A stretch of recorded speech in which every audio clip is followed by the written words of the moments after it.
sports. We are Black Force. We are Minnesota.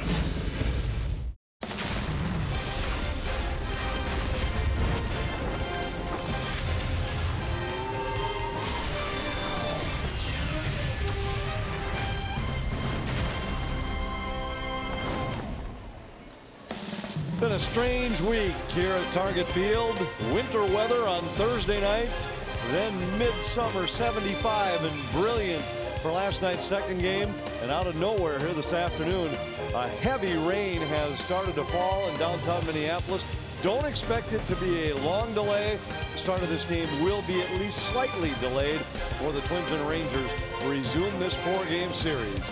At Target Field with Tim Laudner, I'm Anthony LaPanta.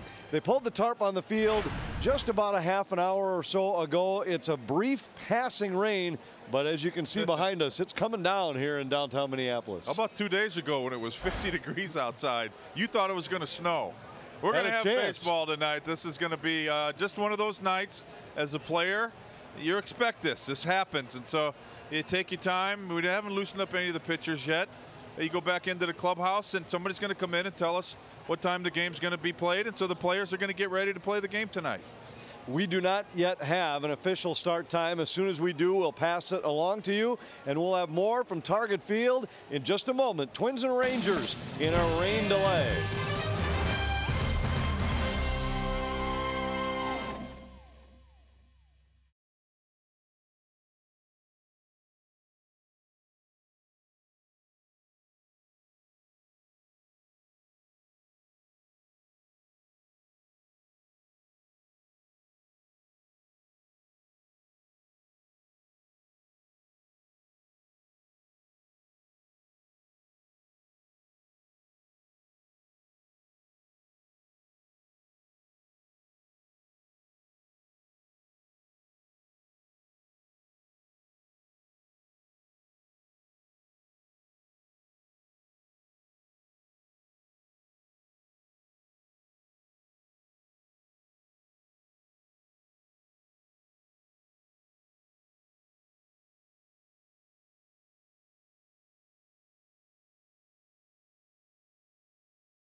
Rangers. It was back in early July, actually July 6th and 7th against the Orioles.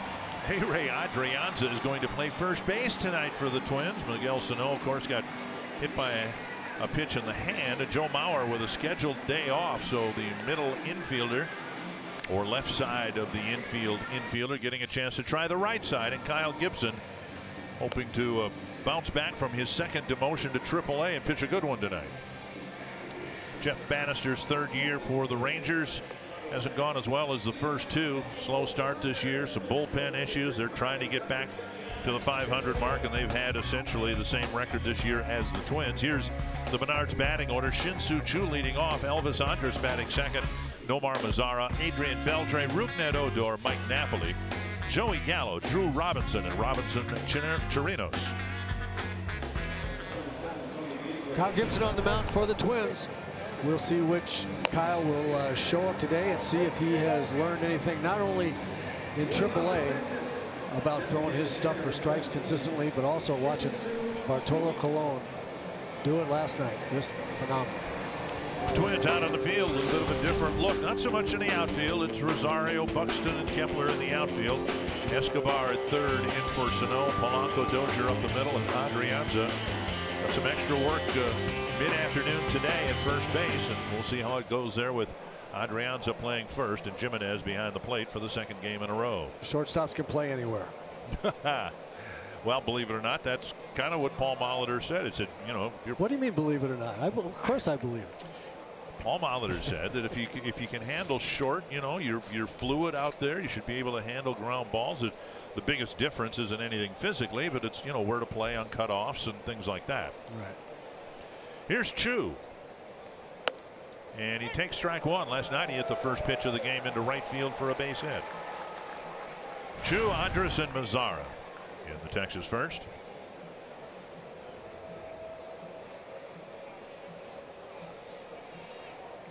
Swing and a miss, 0-2. Choo serving as the Texas designated hitter.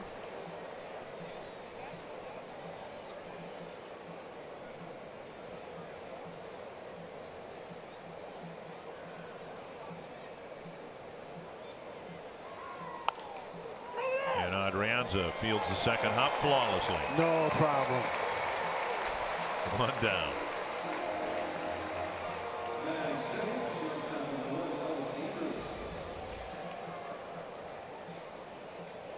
Just a two-hopper to his left. There's just a bigger glove. He's just seen him and go, man, this is easy. Can I take this out there at shortstop? You know, the biggest difference just with our balls off the bat coming at a different angle. Right. The different side of the infield's a little bit different, and especially as we look at Jorge Polanco at playing the Adrianza normal position.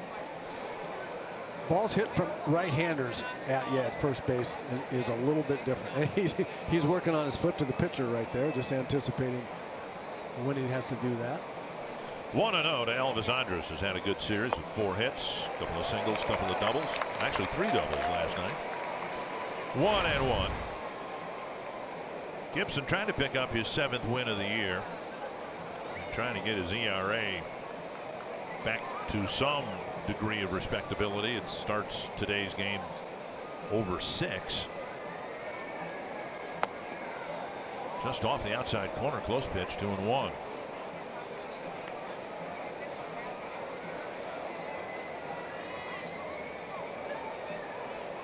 Mark Wagner calling balls and strikes back on his home turf here in the Twin Cities. Foster, Malinsky, and Blackney on the bases. And wrapped toward the hole and off the glove of Polanco. It'll be another hit for Elvis Andrus with 1 out in the first.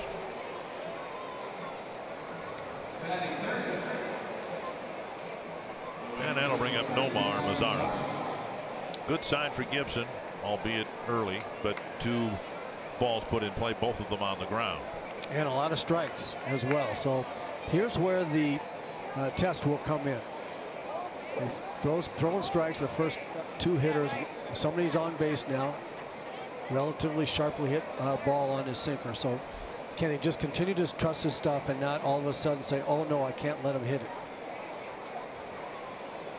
Gibson's the kind of pitcher that he has to try and make guys swing the bat, make them hit the ball. A check of Andrus at first. One thing that Kyle has done, well, a couple things he's done really well this year. He's fielded his position very well. That's the norm. He's also defended the running game very well. Only 4 stolen base attempts against him and only 1 successful. And he gets generally 1 ground ball double play per start.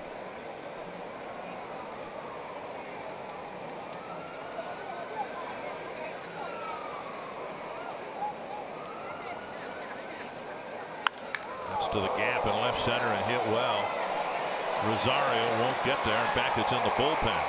Mazara goes to the opposite field to make it 2-0 Texas.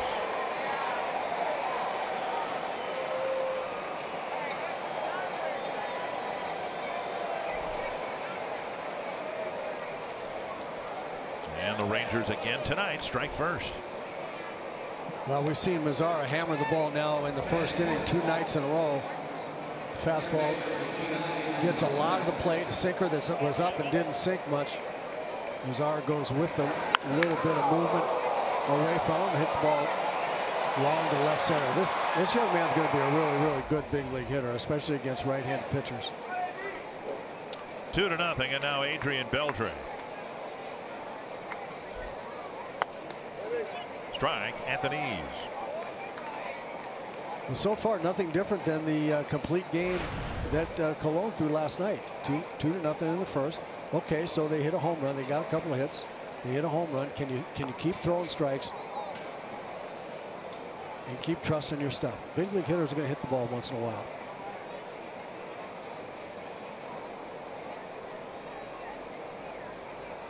One and one to Beltre. 2-1. We talked about it last night.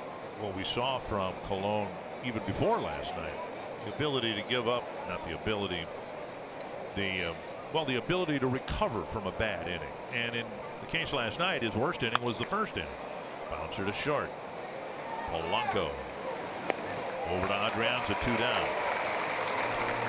And that, frankly, has been one of the issues for Kyle, is their life after a bad inning. And here he's given up 2 right away in the first inning.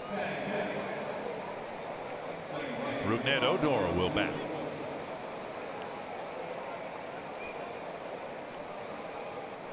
Odor's average down into the 2 teens now, hitting at 219. Allen has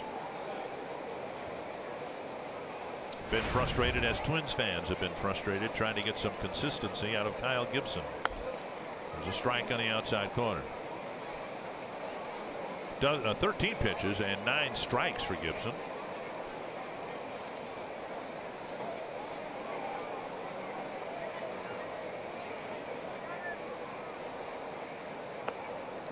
One and one.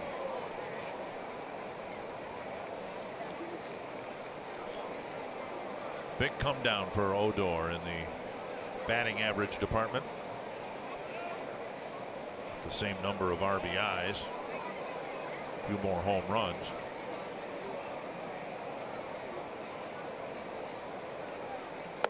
Inside again, and it's 2-1.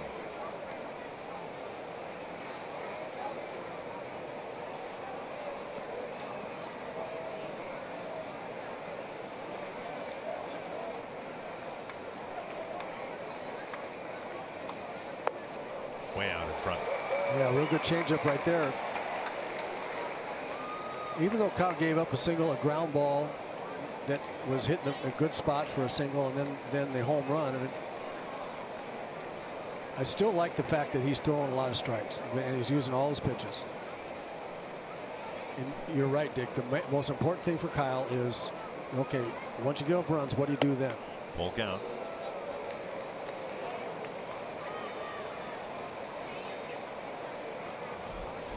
Gibson coming off a win that we had talked about in our pregame show against the Tigers, 7 1/3 innings. Longest outing of the year, but then he was dispatched to Rochester. Popped straight up in the air. And Polanco with the catch. An infield hit, a home run, and the Rangers jump out in front 2-0.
Nothing Texas.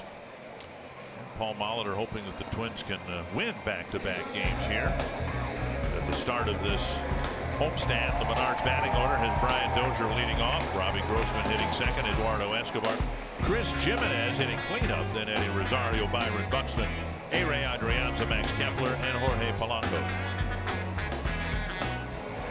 Cole Hamels on the mound for the Texas Rangers. Uncharacteristic. Last 3 starts really not good at all. Of course, in last night's game, Dozier started a Twins comeback by hitting the second pitch of the game over the wall in right field. And you're right about Hamels. In his last 3 starts, 14 earned runs and 17 in the 3rd innings. 1 strike to Dozier. Grounded up the middle and a base hit. And that will bring up Robbie Grossman. Well, the Twins get a ground ball single. We'll see what follows after that here in the bottom of the 1st. The Rangers out in the field. Strong arm Joey Gallo in left. Drew Robinson in center. Nomar Mazara in right. Beltre, Andres, Odor, Napoli back at the infield spots they were in last night. And Robinson Chirinos behind the plate. Joey Gallo out in left field. Came up as a 3rd baseman. Has played some first base. We got him in the outfield now. Boy, did he show off a cannon for an arm last night. First pitch to Grossman's up high, a ball. Good night at the plate for Robbie. Couple of extra base hits, including a big 3-run home run. They put the Twins in front, as it turned out, for good.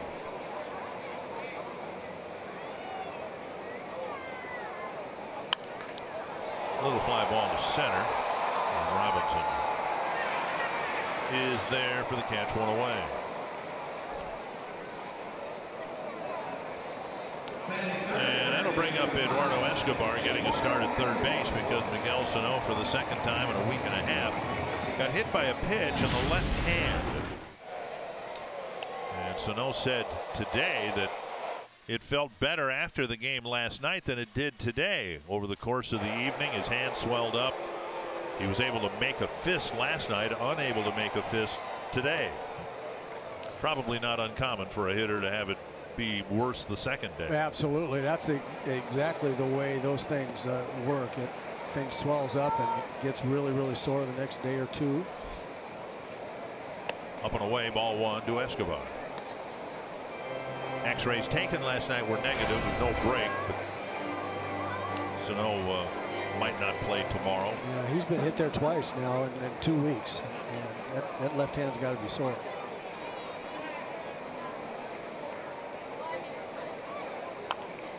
Dribbled in front of the plate, and Escobar ran into the ball, so he's out.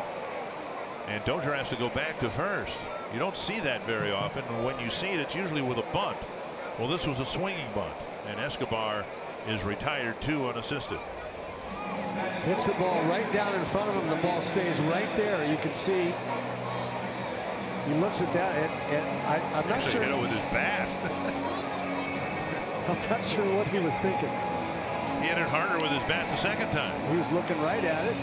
I'm going to get out of the way, and then I'm going to take it with me. 2 down. Dozier still at first, and now Chris Gimenez.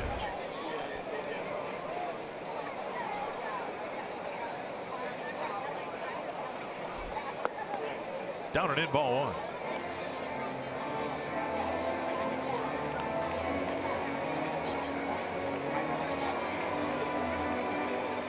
Hamels beat the Twins earlier this year, but since coming over from the Phillies, the Twins have had great success against him. There's a swing and a miss, 1-1. You know, it gets back, their success against Cole Hamels gets back to what we were talking about in the pregame show and also in the open of the show about how the Twins in the first half of the season were really, really good at grinding out at bats and not swinging at bad pitches and getting really good balls to hit. And that's what you have to do against Hamels. He's going to try, like right there, he's going to be all over the outside, just outside the strike zone. He wants to expand the plate, expand it up and down, get you swinging at balls you don't really want to swing at. Doesn't want to throw the ball down the middle very often. Doesn't like to throw his fastball for strikes an awful lot. He'll cut the ball, you know, throw a little cutter. You have to be really, really patient, and you have to really grind out at bats. Dozier takes off for second. He'll reach there. Odor near the second base bag makes the play on Gimenez's ground ball, and the Twins are done at the bottom of the first.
Car scoop from the clubhouse. Paul Molitor says he tends to think one game has nothing to do with the next, but he said after thinking about just how special Bartolo Colon's effort was last night, he does admit that this one could be the spark to get things going for the Twins. Molitor also said he has been targeting today as a day off for Joe Mauer to keep him as fresh as possible, so that means A-Ray Adrianza is making just his second career start at first base. The Twins have decided that Hector Santiago will go back to Rochester for a 4th rehab start, which is scheduled for Wednesday. Guys? All right, thank you, Andra, contributing to Mauer's off day tonight. The fact that he was 0 for 12 in his career against Cole Hamels. Exactly right. Down and away a ball, and it's 2-0 to Napoli. What you didn't count on, of course, was that the backup first baseman with the current roster was Sano. Then he got hit by a pitch. Otherwise, he would have been at first base tonight. Joe available off the bench. And perhaps we should explain how Gibson got on the roster. He was put on the roster at the expense of Zach Granite, who was sent down. So the Twins essentially have 3 bench players, but one of them won't play, and that's Miguel Sano, because he was hit by a pitch. Twins have Mauer and Castro, and that's about it, carrying 13 pitchers. 3-1 to Napoli. Gallo and Robinson will follow.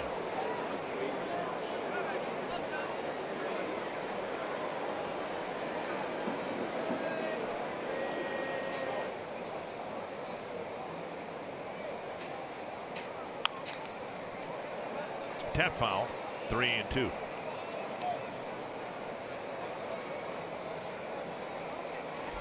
Gallo on deck.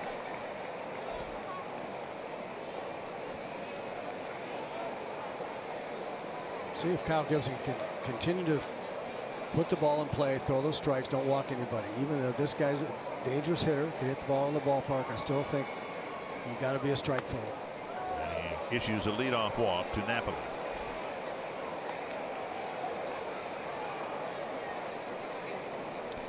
Before batting practice, Adrianza, who's played at first base a little bit, he's got a tutorial over there, mainly working on footwork around the bag. Gene Glenn working with him. That's a new drill. Tom Kelly used to do that with first baseman. It was the first time I ever saw it. But instead of having guys throw the ball in the dirt, practicing balls in the dirt, stand over there at second base and hit fungos at them.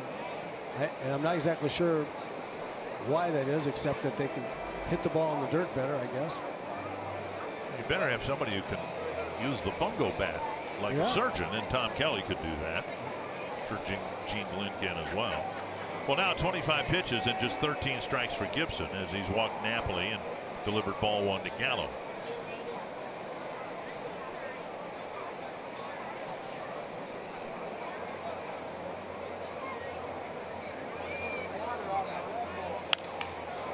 Snapped his bat. And Polanco with the catch. Most of the bat ended up over the Twins dugout. Broke off right at the handle. We mentioned last night that Joe Mauer is the only Twin that uses ash bats. Just about everybody in the game uses maple bats. We used to see that a lot with maple bats. You don't see that as much now because they've improved the technology. The trees aren't any stronger, but in terms of how they make the bats, you know, they've improved the technique so they don't break off at the handle like that. Yep, bats used to shatter, those maple bats, when they first started using them. They're very, very hard. The sweet spot of the bat's very hard surface to hit with. Strike on the outside corner. But they used to shatter like crazy. You're right, and you don't see it anymore. They've really, really improved the composition. And you must be right. The way that they go about milling the bats now. Fastball zipped inside. Yeah, I like that pitch a lot for Kyle Gibson, and I'd like to see him do that regularly to most every hitter in any lineup. We watched Bartolo Colon do that last night very effectively with an 86-mile-an-hour fastball. Now, granted, he has some good movement on it, but especially right-handed hitters, he would just pound in and pound in and pound in. And that impresses hitters after a while. Makes all these other pitches really, really much more effective. 2-1.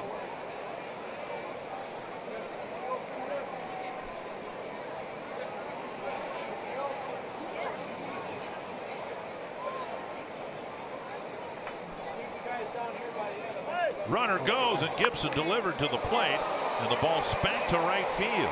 Napoli will go to third base because he was halfway to second base as Gibson broke from the stretch.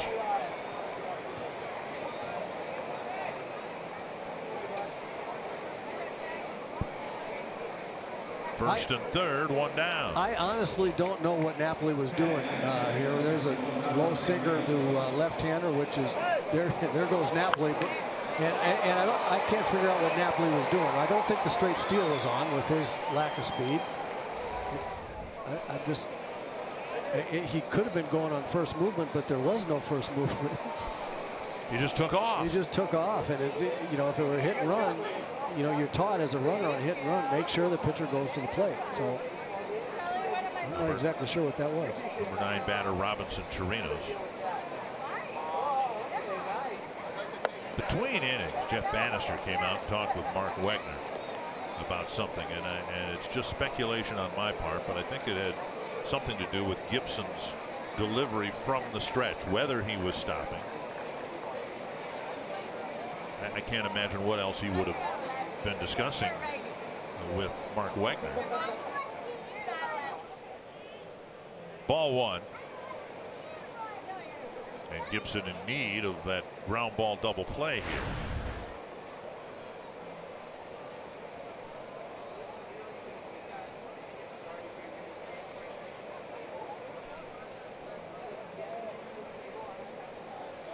Robinson single, sending Napoli to third, and the Rangers already have a 2-0 lead.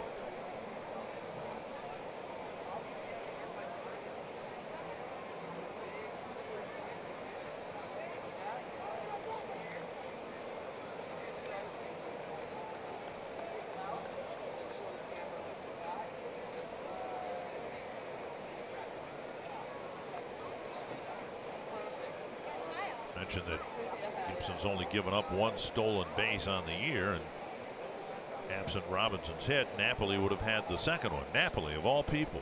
Standing. Tap foul, 1-1.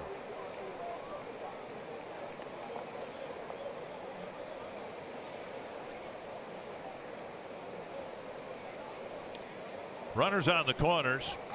Gibson's issued a walk and given up 3 hits to the first 8 batters.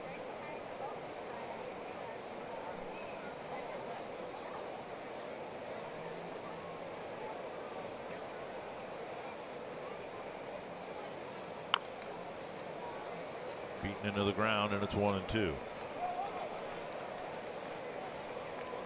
Got away with a high changeup there.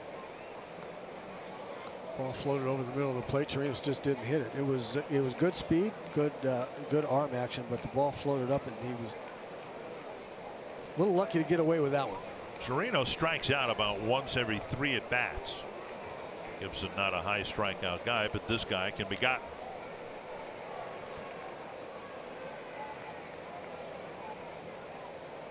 One and 2 to the Texas catcher.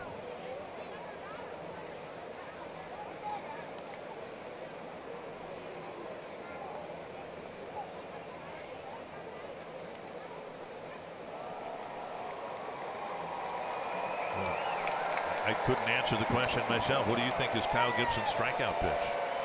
Well, it just depends on the count and the hitter and the pitches that have gone before. I would think right here a slider down the way if he can hit the outside corner with that breaking ball. Oh, tried to fly to left, and Rosario and Buxton converge. And at the last instant, Rosario caught it. Both he and Buxton were sparring as to who should catch it, and then it looked like Buxton said, "All right, you take it," and then thankfully Rosario did. A sacrifice fly, and it's a 3-0 ball game. That was a near disaster, it looked like. They both wanted it, which is the right thing. Generally speaking, the center fielder will be the one that takes charge there. And I think just at the last minute, Rosario was going to let the center fielder have it because the center fielder is supposed to, generally speaking. That's a situation right there where Byron's just got to keep calling him off. Just go over and shove him out of the way. That's a center. When in doubt, that's a center fielder's ball. The way that was almost a disaster was Buxton doing that for most of the time, and then at the very last second or two, then deciding to back off and let Rosario take it. And Rosario, meanwhile, right at that time was saying, "Oh yeah, I'm supposed to let the center fielder take this ball." That's Byron's ball. Fouled back. The pitch before, we had perhaps a case of umpire's interference. It looked like Jimenez was ready to fire to first, and as he drew the ball back to throw, he looked like he bumped into Mark Wegner. 1-1 to Shin-Soo Choo.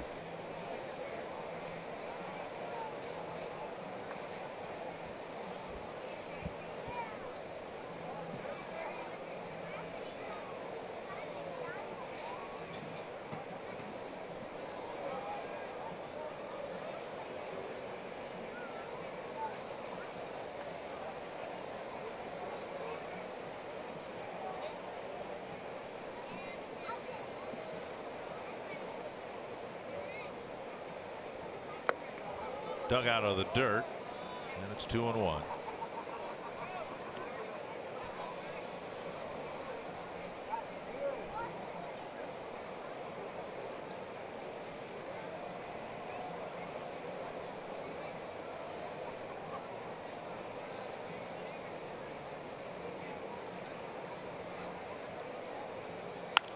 Driven to the left field corner, but just foul. Chu hoping that that ball would stay fair, but a little too much slice on it.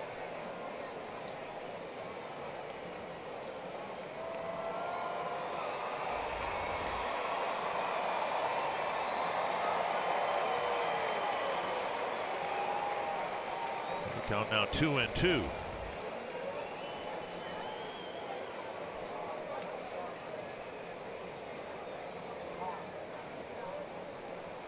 This year, a leadoff walk, and already paid the price for that. Runner goes, and the pitch hit to right field, hanging in the air for Kepler, and that'll end it. The leadoff walk scores, and it's a 3-0 Texas lead.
Fan Express winners to the game. Go to enterpromo.com/Cub for a chance to ride the Fan Express to a Twins game this season. Thank you. Don't have to worry about parking. Get your tickets in hand. Walk right into the ballpark. Perfect. Eddie Rosario takes outside ball 1 as he leads off the Twins' second inning.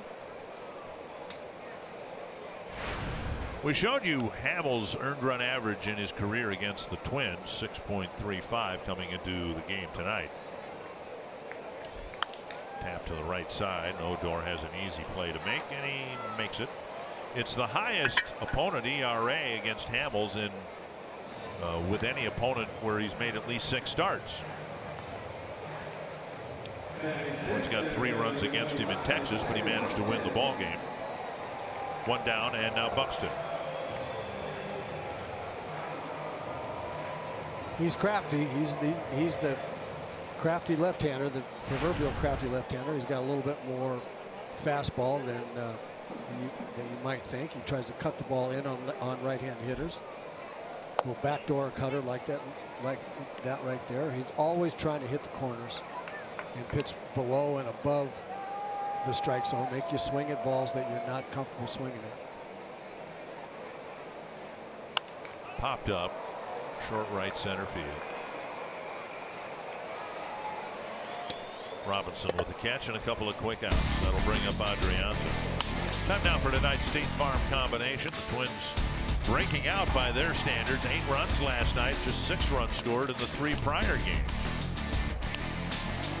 Home runs sure help. Doubles 2-out singles with the bases loaded helped. The Twins did a lot of things right at the plate last night. Yes, they did. Good at bats up and down the lineup, led by Brian Dozier with 3 hits, hit the ball hard 4 times, 2 big home runs to get him going. Of course, Robbie Grossman's great at bat, and the 3-run home run, and then the double to set up 2 more. Well, this is kind of what the Twins have done against non-power pitchers. 15 pitches thrown for Hamels. He's already got 6 outs.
Rarely got an extra base hit. He got 3 of them in last night's game.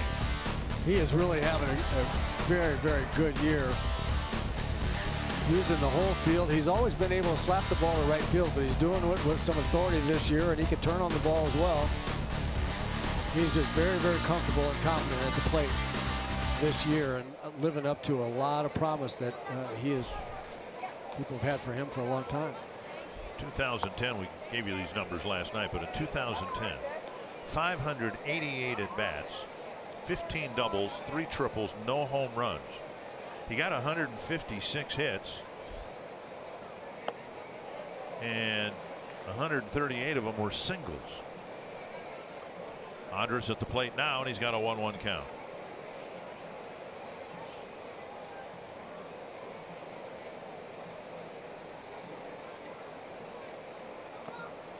Two and 1. Andrus with an infield hit. He pulled one towards the hole, and the ball trickled off the end of Polanco's glove for a single. And then Mazara went into the Twins bullpen for a 2-run home run. Rangers added another run in the second after a leadoff walk, and now it's 2-2.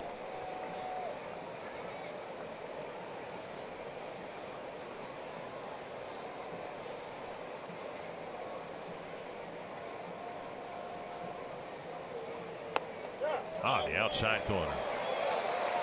And Andrus thought it was outside. 1 down.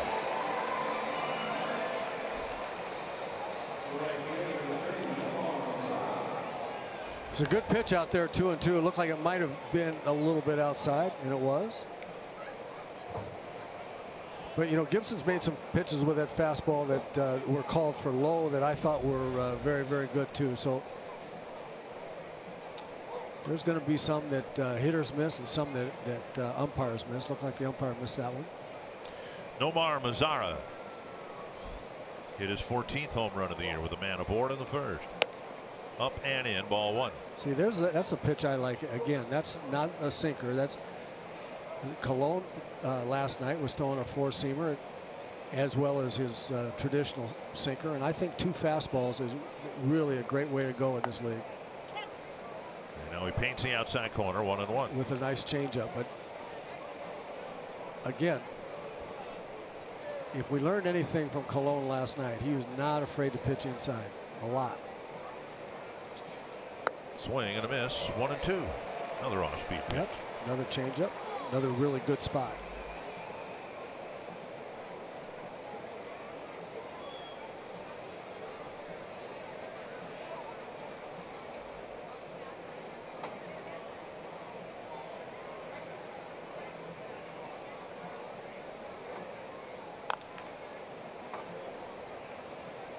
Fastball in. I really like this sequence of pitches that Chris Gimenez and Gibson are doing with Mazara. There's a home run in the first inning, a sinker that stayed up. He tries to throw that sinker about knee high, tries to throw it for the outside corner. That one stayed about mid-thigh high and just over outside middle. 1-2 to Mazara. 2-2.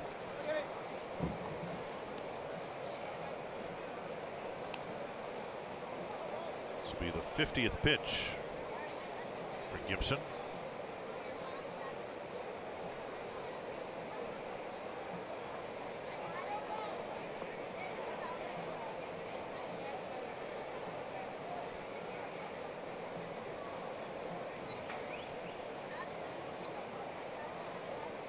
So he's going to try the back foot slider and got it. Executed it very nicely. 2 strikeouts, 1 looking, 1 swinging, and before Beltre's at bat, let's go to Audra Martin. Guys, our big story is what happens when a knuckleball meets Giancarlo Stanton. Last night, the Miami Slugger took R.A. Dickey's signature pitch out of the park for his first home run off a knuckleball and the longest home run at SunTrust Park. He followed that one up with another bomb in the 6th, and he just hit another not too long ago. He's now your new league leader with 36 long balls so far this season. Guys. Thank you. Ball 1 to Adrian Beltre. Beltre reacting to something around home plate after a ball 1. Hit a ground ball to short his first time up.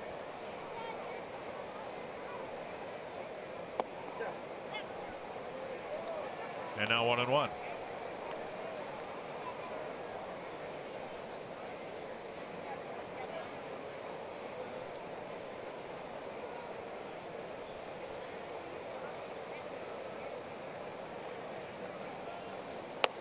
Fastball.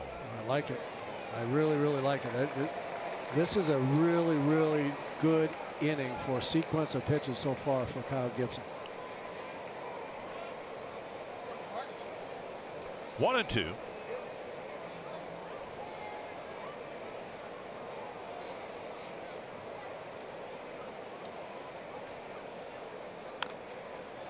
Fouled off a leg.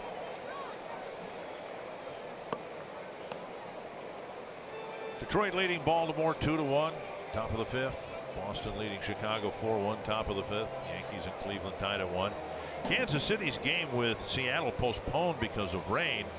They're going to play a doubleheader tomorrow, and it may be that they'll put Sal Perez on the disabled list tomorrow. He has an intercostal strain, and the guy who arguably is the most valuable Royal might be out of action for a while. Chris Gimenez having that conversation with Kyle Gibson about what the pitches have been so far and how we're going to try to get him this time. And you see Beltre leaning toward left field. The fastballs inside have really set up other pitches, and Gimenez tried to get him after the fastball in, tried to get him to throw a changeup away, and he left it up. Beltre was able to foul it off. Now the fastball away, 2-2. But I really like the way Gimenez is calling this inning. Just missed the corner, and it's a full count. What a lot of pitchers don't realize is that that hitters really have to be impressed with a hitter's fastball before anything else works. Changeup missing inside, and you don't really want to throw the changeup into a right-hander either from a right-handed pitcher. Beltre flicks one foul out near the outside corner. But if we learned anything from Bartolo Colon, the Rangers last night, the Rangers knew he was throwing fastballs. He throws 70% fastballs, maybe more than that. But he throws them on the corners. He just keeps throwing them and keeps throwing them. And then when they think obviously he's going to throw another one, and he mix in something else, but it didn't have to do it all the time. Crack to left, and Beltre has another hit. A 2-out single to third. It was a pleasure to watch Cologne work last night, and as the game progressed, I thought of a game, you might remember it, late in the 1987 season. Steve Carlton, then 42 years old, it was a Saturday night at the Metrodome against the Oakland A's, and he almost pitched a complete game shutout. He got into the ninth inning and then had to be relieved, and as it turned out, it was the final win of his Hall of Fame career, win number 329. But that night he had it all together, much like Cologne had it all together last night. It was a huge win for us. Oakland came in close to us in second place in the West, and I remember that very well, watching him really twirl up a masterful game, just kind of out of nowhere. It was really great. We would not have won that year had we not beaten Oakland like a drum. We beat them really handily all year long, but against everybody else, they were better than we were. Adrianza to the bag. That ends the inning. It's a scoreless third, and you're watching Twins baseball presented by State Farm.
Sports North is presented by Chevrolet, the #1 selling brand in the Twin Cities. 3-0 lead for Cole Hamels, who's thrown 15 pitches through 2 innings. He's completed 7 at-bats. Dozier touched him for a leadoff single. He's retired 6 men in a row, and the Twins keep swinging at the first pitch. Kepler lifts it foul, 1 strike. Polanco and Dozier will follow.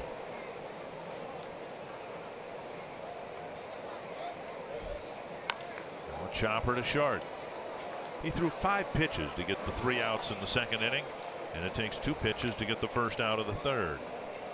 Join Michael Cuddyer, Andy MacPhail, and other Twins Hall of Famers at the Hall of Fame breakfast Saturday, August 19th. The event will include a retrospective program featuring Michael Cuddyer and Andy MacPhail, as well as a Q&A session and autographs with the 2017 Twins Hall of Fame inductees. To learn more and register today, visit twinsbaseball.com/breakfast. Michael filling a assistant's role with the Twins, and of course Andy MacPhail, the president of the Philadelphia Phillies. Here's Polanco. Got a hit last night in his last at bat, and he needs to start feeling comfortable from both sides of the plate, and he takes ball 1. You're back to swinging at the first pitch against Cole Hamels. I really don't have a problem with that at all. If he throws your fastball down the middle, I don't think you ought to be standing there looking at it. I think you ought to hit it. I mean, the operative word there is hit it. You know, get a base hit. I mean, if you pop it up, then it looks real bad that you're swinging a lot of first pitches. But If you take that fastball down the middle on the first pitch, just so you see a lot of pitches, then he forces you to hit cutters and curveballs and changeups. That's no good either. So the key thing is when you get a good ball to hit in the middle of the plate, you got to put it in play. Otherwise, you're going to get stuff like that, what we just saw. 1-2 now to Polanco. Now it's different if he's throwing the ball all over the place. If he's walked a bunch of guys, and you know it's okay taking pitches because you know you're going to get another one to hit. But when a guy's throwing strikes, you better get the one you're supposed to. 2 down. And now back to the top of the order, and Brian Dozier. Well, they started him inside. Showed him a good fastball inside and then finished him off with breaking balls. Dozier with a bouncing single up the middle to lead off the first inning, and he was left there at first base. The thing about pitching inside, there's 2 main points about pitching inside. One is that hitters don't want to be jammed. If you could prove you can throw fastballs on the inside part of the plate, they want to get the big end of the bat out there and get in a hurry. And the second thing is a lot of guys want the ball in there. Brian Dozier is a great example. He wants the ball from the middle of the plate in so he can hit in the left field seats. So if you show a guy that you're going to throw the ball inside, make him think you're going to throw it inside, then he starts getting pull conscious, and it opens up the outside part of the plate. I just saw Rougned Odor do something that they're not supposed to do. As Hamels was delivering the pitch, he moved about 30 feet to his right from one side of second base to the other as the pitch was being delivered. Umpires will tell you not to do that. Dozier takes a strike. Remember Ray Miller, briefly manager for the Twins, would ask his middle infielders to do that to try to distract Wade Boggs, and the umpires finally made him stop doing it. And Dozier takes a walk, showing some patience at the plate, and that'll bring up Grossman.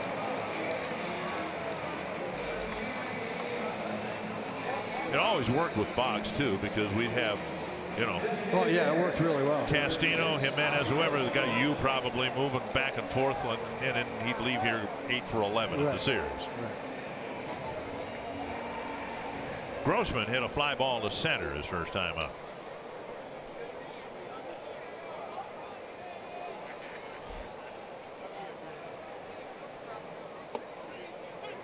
Strike over the inside corner. Brian Dozier, you said, had a good patience at the plate. You look at Robbie Grossman and the number of pitches that he takes, and he's a good example also of what I'm talking about. Take the pitches that are either balls or you're not looking for or are hard for you to hit, and then take advantage of the ones that you can. And Brian Dozier, you said, had a lot of patience, and that was the exact right way to have patience. He was looking for the ball from the middle of the plate in a fastball where he could drive it. He didn't get one. They were all either inside or outside. You take your base. Dozier and Jeff Smith both appealing to Marty Foster that Hamels just balked. Pitches up 1-1. Well, back to your point earlier, though, when the Twins have had success against Hamels, they've made him throw a lot of pitches and made him throw it over the plate. Right. But they didn't make him throw a lot of pitches by taking the first fastball down the middle. I mean, if you get a fastball down the middle from him, you have to hit it. What they've done well in the past is when he hasn't thrown strikes or when he's throwing pitches you don't want, they've taken those. Well, now they've got Dozier picked off, and he's out at second base. Well, they thought he balked a few moments before that, and then Dozier took off maybe on first movement, and he's picked off.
Visit buyfordnow.com and your local Northland Ford dealer today. By Grand Casino, the best stories start here. And by Menards. Save big money at Menards on all your home improvement needs. We got started about 45 minutes late because of a light shower that lasted quite a while, but it never rained really hard. No storms in the area or anything like that. And then the Rangers got a couple in the first, one in the second, and now we go to the fourth, 3-0 Texas, and there's ball one to Napoli, who drew a leadoff walk in the second and then scored on a fly ball a couple of at-bats later. Napoli, Gallo, and Robinson facing Gibson here in the fourth.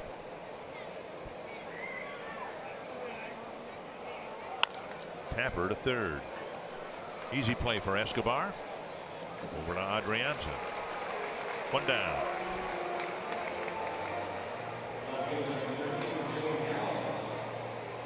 Twins are tied for 9th in the American League in terms of overall record. The Rangers right behind them. The challenge for this team right now is to get back to the 500 mark.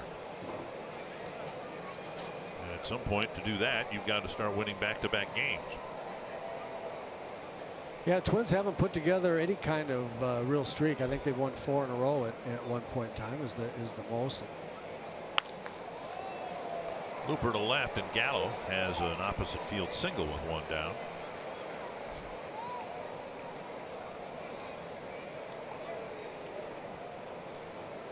Twins need to run off at like an 8-2 run or a win 12 out of 15, something like that. Just really get back in it. Longest losing streak this year has been 4. Longest winning streak this year has been 4. And generally, when a team goes off on an 8-2 run, or in the case of the Royals and the Indians, 8-9 game winning streak, they do it with really good starting pitching. The Twins have had a hard time establishing that again this year. And they'll do it with pretty complete play too. It starts on the mound. There's no question about it. The starting pitching is the most important thing. But you have to score runs, and then you have to close out the game. And we've seen that last road trip for the Twins was a great example of just not every phase of the game working at the same time. They got some okay starting pitching. They took leads late into the game. They couldn't build on those leads late, and they couldn't hold the runs that they scored early, the leads that they established early and didn't add to.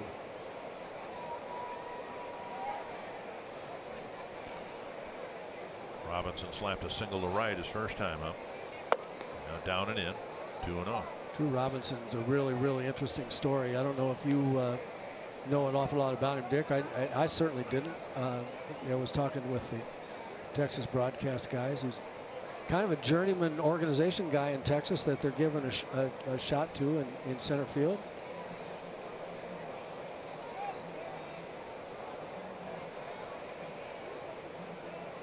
Swing and a miss out in front of the changeup. Rangers, a good pitch there. 2-0 fastball count, throwing a changeup and throw it enough for a strike to get him to offer at it. But Ranger broadcast guys were telling me that they asked him, they said, you know, you've always been kind of the fourth outfielder, or you've been kind of the journeyman guy. He says, I've been that way since Little League. A journeyman Little League. He said when I was in high school, he said, if the guy whoever was pitching, then I'd play the position he would play when he wasn't, when he wasn't pitching, I wasn't playing, but I was playing somewhere else. So if the guy was the third baseman pitcher, when he pitched, I played third. When the shortstop pitcher pitched, I played short. And that's over the inside corner to even the count. So as long as I've been in the game, that's the kind of guy. I've been the fill-in guy, kind of the 10th guy on the team everywhere I've played, and now he's getting a shot in the big leagues. So it's really kind of a cool story.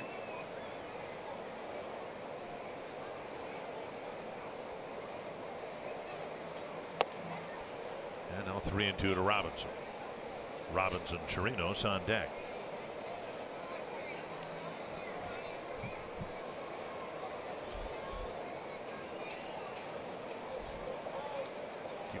Gallo. See if he takes off on this 3-2 pitch.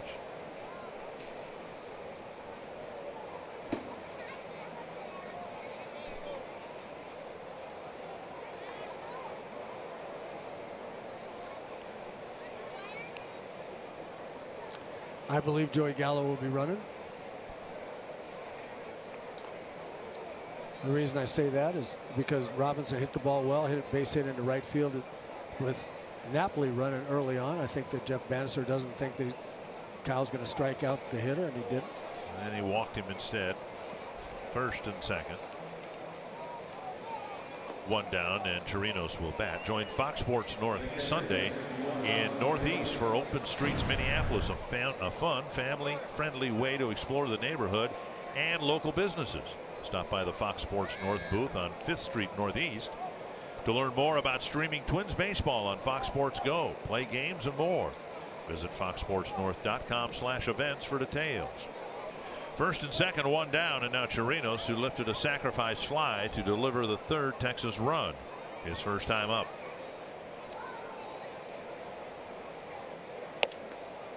Strike called.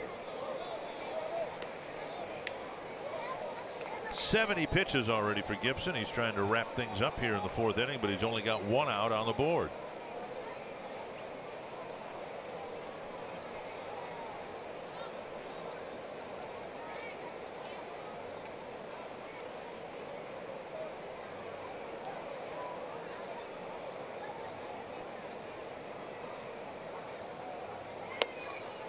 And throw to first, and Adrianza slaps the tag on late.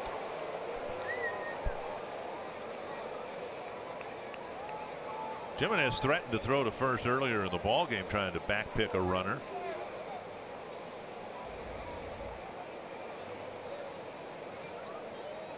Adrianza does a nice job sneaking in there behind the runner, straddling the bag, and so he can slap a quick tag down there.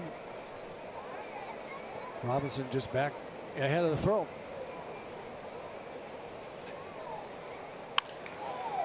What a pick! It's short by Polanco. What a double play!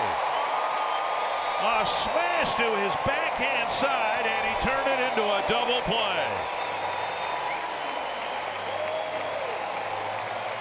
Well, you just won't see a shortstop make much better play than that. A bullet in between hop that he picks, gets to his knees, makes a nice throw to Ryan, and then it's just automatic from there. What a wonderful play.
Former shortstop, you must have really appreciated it. That was tremendous. It was a tremendous play. There's no question about it. It wasn't just the layout dive. It was the ability to adjust his glove mid-dive to get it kind of in between hop, and then bounce to his knees and make a good throw to Bryant at second base. And just there aren't a whole lot of players that can be better than that from that position. Kept this score 3-0. Grossman out in front of a changeup, 1 strike from Hamels. Hamels missed considerable time this year with an oblique injury. And as we've suggested, he's really struggled in his last 3 starts, but he's been given an early lead and has looked pretty sharp here tonight. It's looped to right. Odor jogs under it, makes the catch, 1 away. 3-0 Texas. Let's get caught up thanks to Toyota. First inning right away, base hit and opposite field home run off the bat of Nomar Mazara. Gave the Rangers a 2-0 lead in the first. They would add another run to make it 3-0. In the meantime, Cole Hamels has been very, very sharp.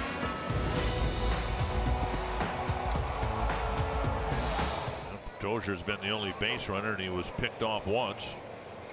Here's Escobar, and he takes a belt high strike. As the pitch, Robinson Chirinos got called out for a strike last inning. Didn't like it. Eduardo didn't like that one. He took it for high, I think. Sharply hit. Escobar toward the gap. He's going to round first. Robinson is going to throw to second, and Escobar is out McClinton. A sharp single, and Robinson threw accurately to second, 2 away.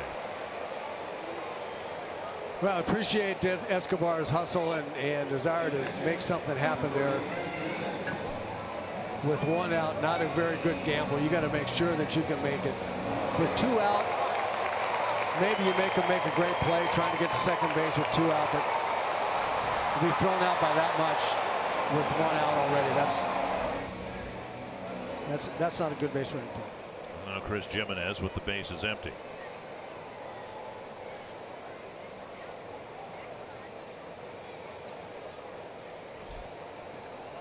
When the Rangers got Hamels a couple years ago for a playoff push, many organizations thought his contract status would be a detriment because there were 2.5 years plus an option left on the contract, and the Rangers instead looked at that as an attraction. We talked about this the other day. Well, all he's done, just about all he's done since he's come to Texas, is win. He's 27-7 since becoming a Texas Ranger. 5-1 this year. Wins and win percentage have been debated as to their true value. Here's a ball hit sharply right to Beltre. But when you're 27-7, you're doing your job, and he certainly has done it so far here tonight.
new fans of the game enjoying a delayed start here tonight.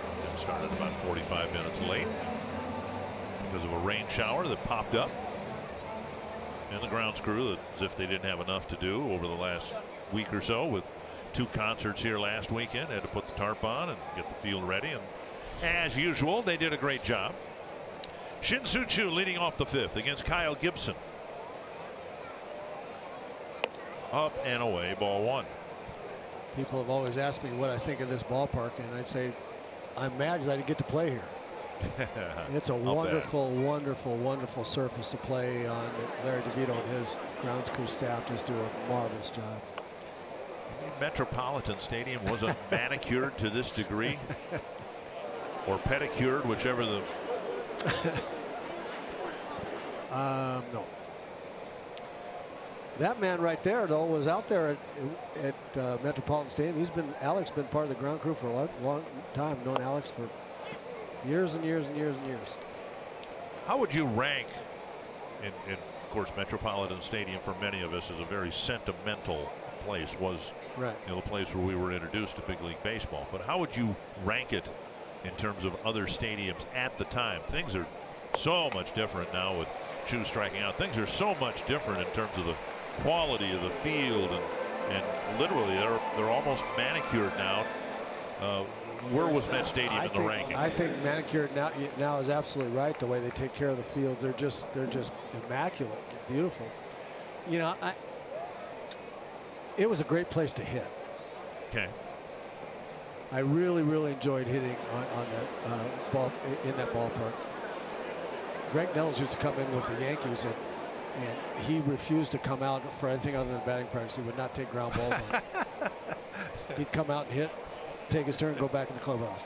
Well, I can't imagine it was too fun playing on the left side of the infield when, on the Sunday before, Carl Eller and Alan Page were, executing goal line stands.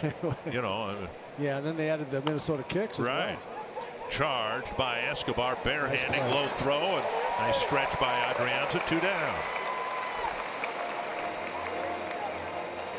2 away here in the Texas 5th. And that'll bring up Mazara. Textbook slow roller defensive play. Eduardo barehands it. Throws on just his second step. See, catch on the left foot, throw off the right foot. No problem. Very nice. Textbook. Mazara with a 2-run home run and a strikeout.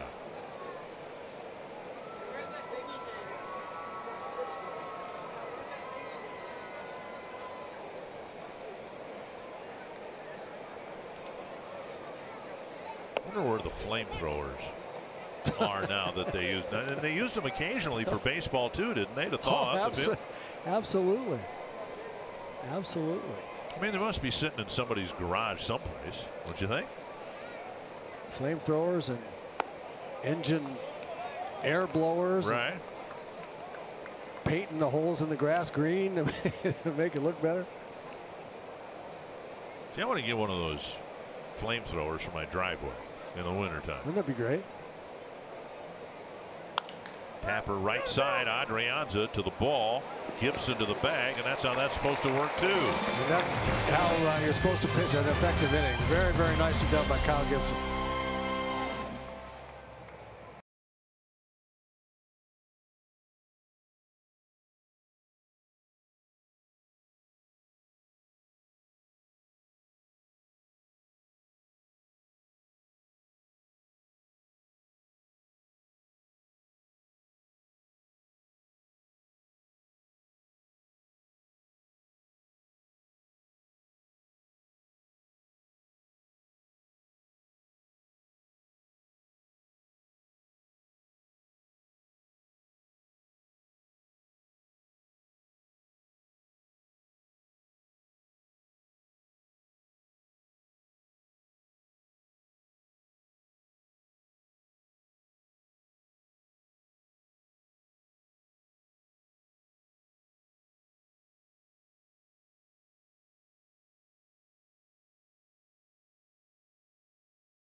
We're now inside the Minnesota State Lottery Winners Circle with 17 people here, all celebrating this wonderful lady's 85th birthday. This is Doris. Happy birthday, Doris. Thank you very much. How is the day going? You got such a great group here. It's going great. I am thoroughly enjoying it.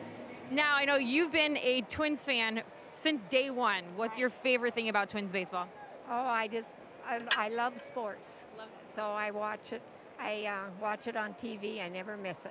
I was going to say, I heard you never miss a game. So we are going to give you $100 worth of scratch-off tickets from the Minnesota State Lottery to say thank you for being such a great fan and to say happy birthday as well. Thank you. Thank you very much.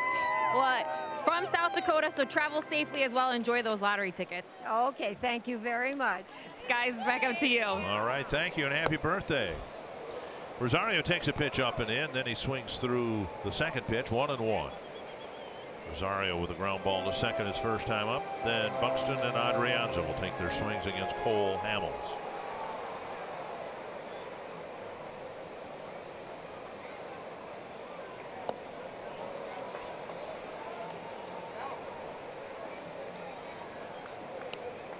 And Hamels with an off-speed pitch gets another swing and a miss. Yep, come in hard with a fastball, make a hitter think you might come in there, and then come back with change up and a breaking ball down and away.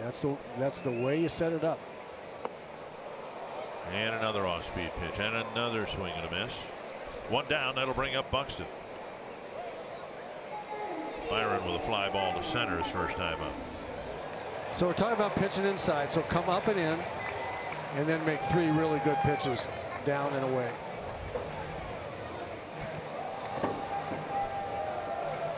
There's the 1-loss record with Texas. Now that's remarkable. ERA is good by today's standards, but 27-7. And a low whip. Buxton squares, takes inside, ball 1.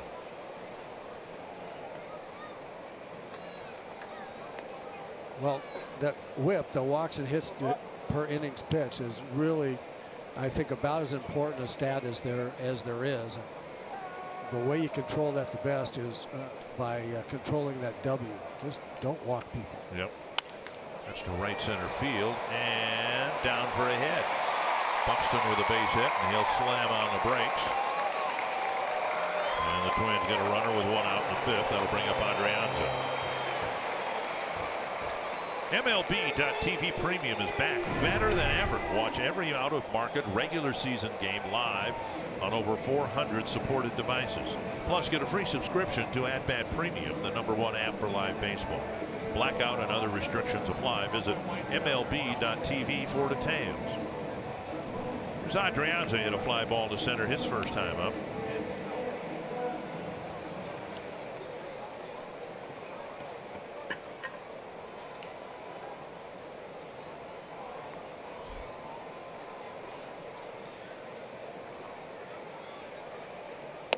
Check swing, but a called strike.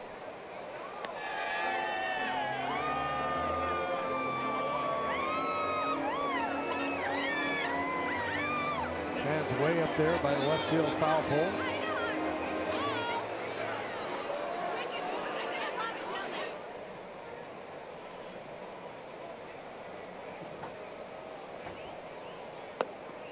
Just off the corner, and it's 1-1. You know where a really cool place to watch the game is in the area way up above the batter's eye now in center field. Right. That is really cool. They've got some cool restaurants back there. During the '87 celebration, my family and I walked around the ballpark a little bit, went out there. Buxton takes off, and the ball thrown into center field, and he'll scamper to third. Now keep coming. I think he could have scored right there. Juggled in center by Robinson. And you see right here the value of Buxton simply getting on base. A stolen base and an error will advance him to third. He's a disruptor. He gets a nice jump, throw into the runner into center field, and right there, when there's no way that Gene Glenn could have kept him coming.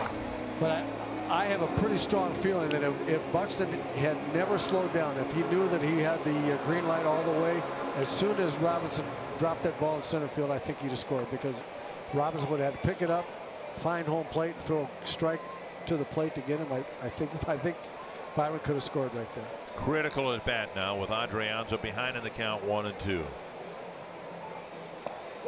Good take 2. Yeah, very good take. Those are the kinds of pitches that Hamels wants you to swing at. Middle infield's playing back. Beltre about even with the bag at third. Napoli recessed a couple of steps from being even at the bag. Just hit the ball in the middle of the diamond. Get this run some kind of way. You can get it with a ground ball to short. Just keep the ball in the middle. Tapped toward first, right and Buxton will streak home. And Adrianza, although he didn't hit the ball hard, he got the job done getting the run in, and it's 3-1. That's right. Just put the ball in play right there. With that speed on third and the infield back, just don't strike out. Buxton dropping a single, stealing a base. There was an error, now a little weak ground ball, and at least the Twins are on the board here in the 5th. Max Kepler, the batter, hit a ground ball to short his first time up.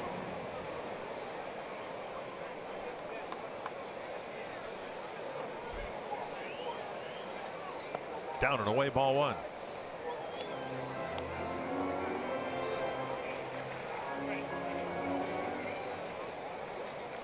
Max continues to struggle against lefties. Takes a strike. 83 at bats and 11 hits. 1 double, 1 triple. Yeah, his numbers against right-handers are really, really good. Nice slugging percentage. He's hit 10 home runs, hit a bunch of doubles. Swing and a miss. He's still trying to figure hitting against left-handers. You know, we have talked in the open part of our show and during the last few games about the Twins having better at bats, needing to have better at bats, grinding out tough at bats as they did last night.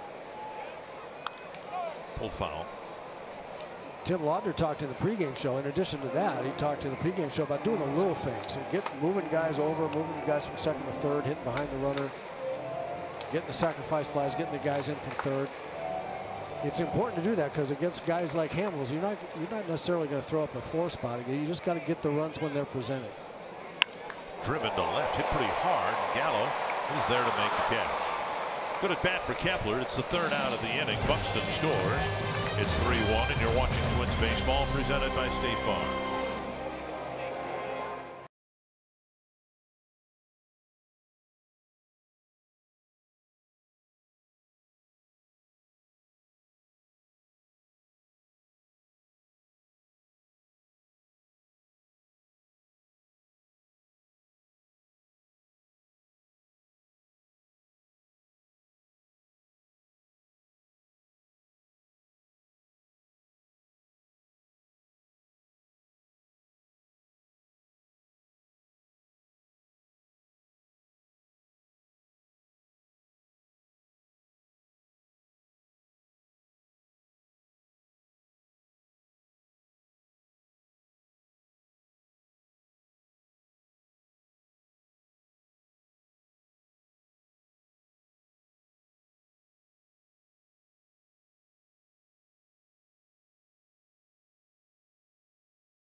Falls State Park provide visitors with seasonal activities from fishing to hiking and from biking to canoeing.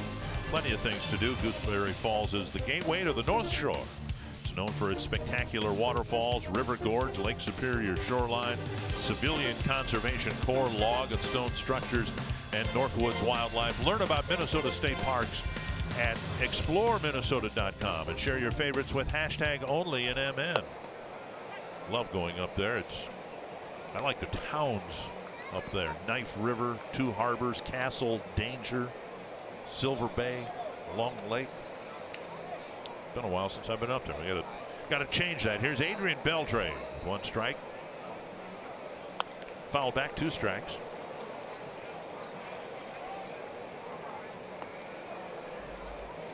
Kyle Gibson settling in here a little bit the last couple of innings, and it looks like he's in a nice rhythm. His delivery is relaxed. He's first 2 pitches to Beltre, good fastballs right on the outside corner, both of them strikes.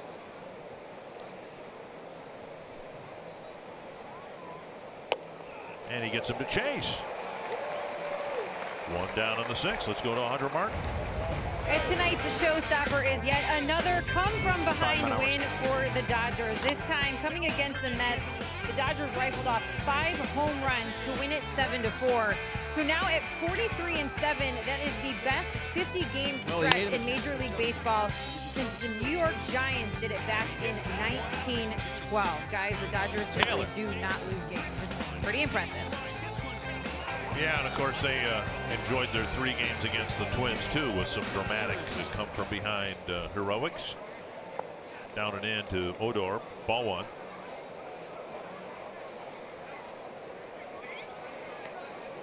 (77-32). That's incredible. 78 now and 32. Yep. Over a 700 winning percentage. That's playing some baseball. They have a nice team, very complete team. They've done all year long what the Twins are simply trying to do in a 10-game stretch: win 7 games. Yep. You know, the Twins they've fallen back. They're 3 games below 500, but right now there are 6 teams within 4 games of the 500 mark. The Twins are one of them. In other words, 1 good week or 1 bad week by teams ahead of them, and things could change. If the Twins, for instance, could put together a 4-game winning streak, which they've done 4 times this year, having won last night, they'd get back to 500, and then things change. People think of the Angels as being in contention now because they're playing 500 baseball. Seattle 56-55. They're considered a contender for the wild card. You know, perspective can change awfully quickly if you could just win a few games. Yep, really true. And your treatise on getting back to 500 is the right idea, especially with this much time left. You get to 500 and then see if you can't run off a streak. Then you can kind of take control of things. Odor getting some attention from manager Jeff Bannister and the trainer. Got a lot of armor on that front leg. And front elbow. And he hit it off the pad. Still hurts. Yeah, you know, he hit it off there's a the side of that pad there is not as bulky as the on front. And if you hit yourself there once, and hence you're wearing the pad, then you hit yourself there again. That's not fun. 2-2. Pull shift on the infield for Odor. There's just 1 infielder on the left side. What I really like about what Kyle Gibson has done the last 2 innings now, plus 2 batters into this inning. He's throwing a lot of fastballs. He's throwing both of them, both the 4-seamer and the 2-seamer. And he's coming inside. I really do like the way that he and Jimenez are working right now. Full count to Odor. Napoli on deck. I mean, he has put fastball in Odor's mind. There's no question. Now he may continue. He may throw him another one, or he may throw him something else. You see the changeup there, way out in front. That's because fastball's in his mind. If he had thrown that changeup on the outside corner instead of the inside corner, I think he'd have got it. And again, that's what we saw Colon do last night. Just fastball after fastball after fastball, and then every time he surprised him. As we look at how well Kyle has pitched in terms of pitch count last couple innings. And a sharp ground ball through the shift. And a 1-out single for Odor. And that'll bring up Napoli. Target Field's a great place to spend time with the people who are important to you. Groups of 25 or more are eligible for discounts on tickets, and per ticket fees are eliminated. Arrange your group of 25 plus today by visiting twinsbaseball.com/groups or call 800-33-TWINS and ask about a Twins Target Field group outing. Napoli, the batter, led off the second with a walk and scored the most recent Texas run. That was back in the second inning. Then he hit a ground ball to third. Hit a long way. And he hit it where was it Gomez last night, right? Almost hit it behind him. Gomez did the same thing last night.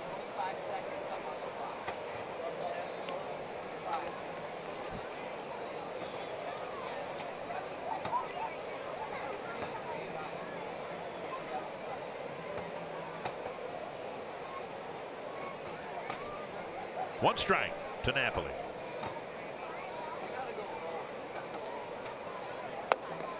And now a ball.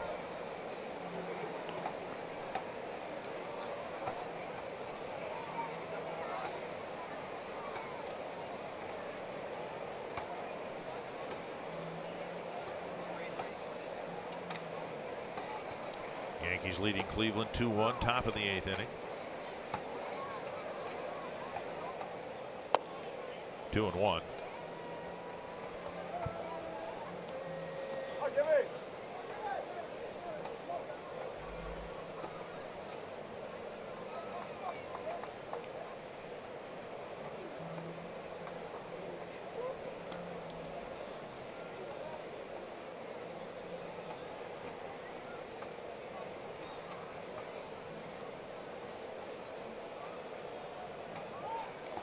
Leaning, and it was a close play. Adrianza nearly tagged him out. Odor looked like he was heading for second base. He was. He had a little jab step that way, and the fact that Adrianza or any other right-handed thrower at first base has his glove on the opposite hand of where the runner's sliding back is always a disadvantage. A left-handed thrower with the glove right there, slap the tag down a little bit more quickly. You know, I played a little first base, and you're catching the ball backhand and trying to bring the glove back across your body, as opposed to those left-handed throwers who just catch it right there and snap it straight down. Makes a big difference.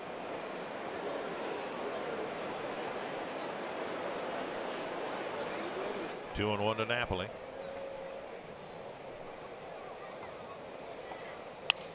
Down the line, but foul, and he cracked his bat. Good pitch right there. Really good pitch. Came in on it, the ball ran in. He threw two fastballs away to get behind 2-1, and threw a nice running fastball in on his fist there.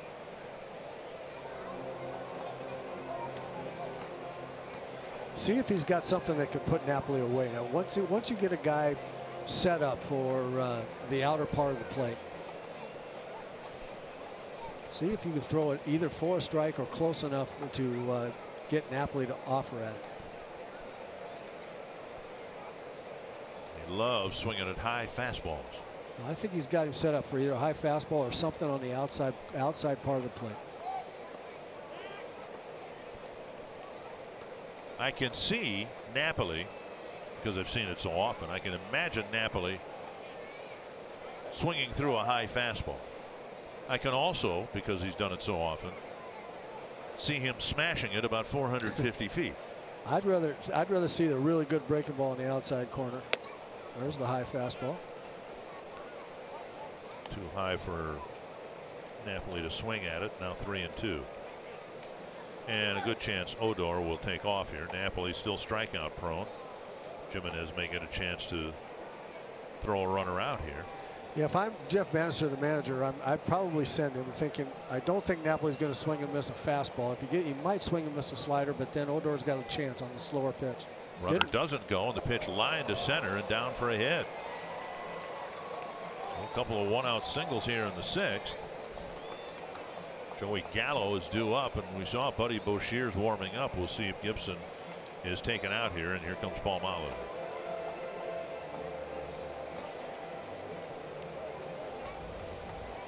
So here's the issue. He gets ahead and then can't finish him off. He throws one right down the middle when he's got him set up for something down and away, and for 2 pitches, and he kind of wasted that high fastball to get to 3-2, and then threw one right down the middle. Decent outing for Gibson, and it'll look even more decent if Boshiers can strand a couple of runners here in the 6th.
The first inning, a leadoff walk in the second that led to a run, but he settled down after that. He did.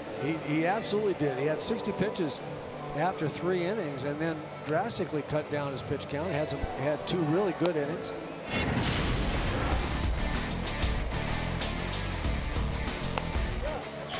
You know, he made some really nice pitches. The problem, and I really don't have any problem with the home run that Mazara hit. Mazara's got 14 home runs and 68 RBIs. Had some good defense played behind him. That was spectacular by Polanco. You know, he gave up a ground ball single in the first inning and a home run. Okay, he did that. The third run he gave up was started with a walk when and he's got the kind of stuff where you just can't walk people. The guys are going to put the ball in play. You just got to make them hit their way on. Gallo up with 2 on and 1 out. Boshiers brought in to get Gallo. He's actually hit left-handers better than right-handers this year.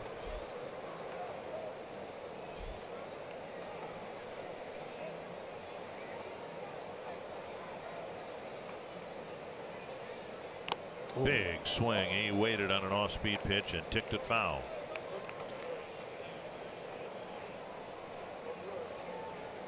Bit of a hanger there, but you can get away with hangers, I think, especially from left-handers to Gallo, because he really is the quintessential low ball hitter. I mean, he really wants the ball down in the strike zone.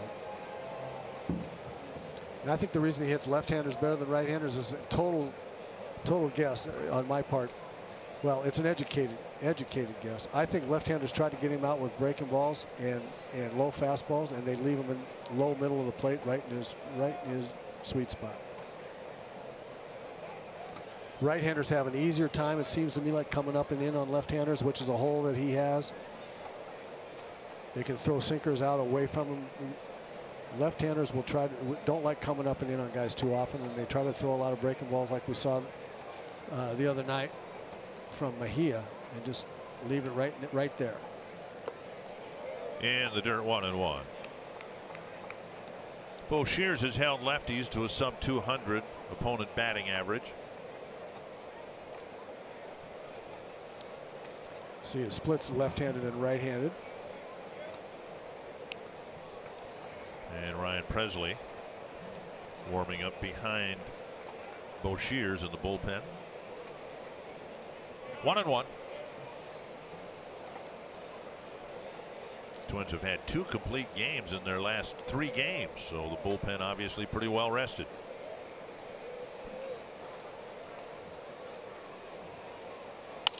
Ground ball. Dozier with a pickup. And a flip to Adrianza. And the runners move up. Good play by Dozier, closing the hole on the right side. And a nice job by Adrianza, I guess, holding his ground and getting to the bag. We have to remind ourselves from time to time we're dealing with a very inexperienced first baseman. It would have been easy for him to commit to the ball, and maybe they wouldn't have gotten the out at first. Yeah, I think that there was a little communication. I think Brian told him right away that he had that ball. The way Adrianza reacted to it, I think Brian did a good job of communicating there. 2 down, 2 in scoring position, and now Robinson, who has singled and walked tonight.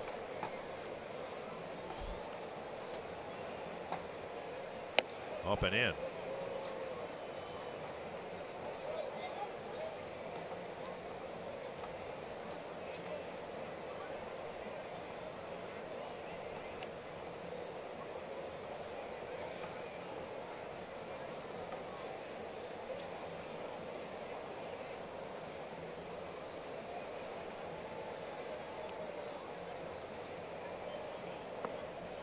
Job by Jimenez, gliding to his left, sliding to his left to dig the ball out. 2-0.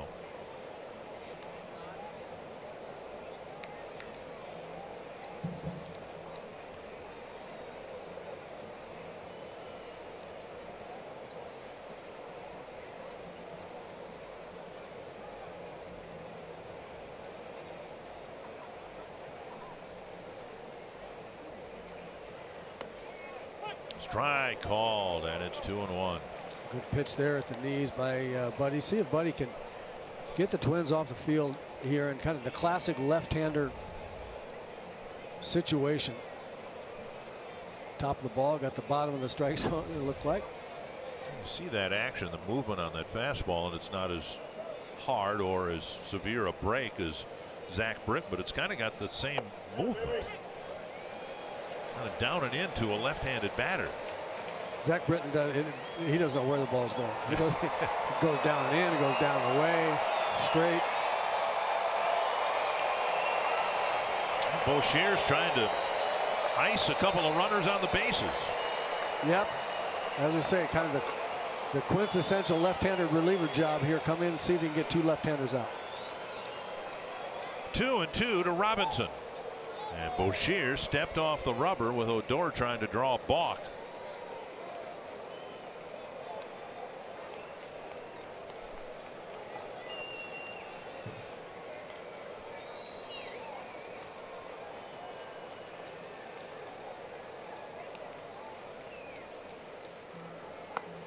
Missed down and in. 3-2. Chirinos on deck.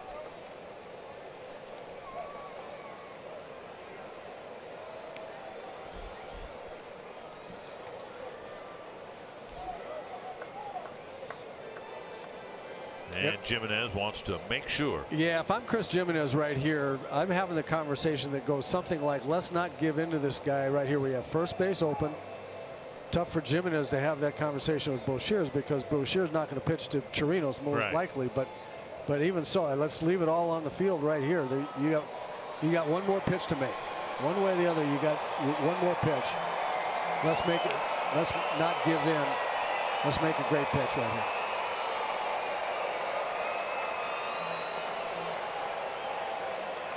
Full count to Robinson.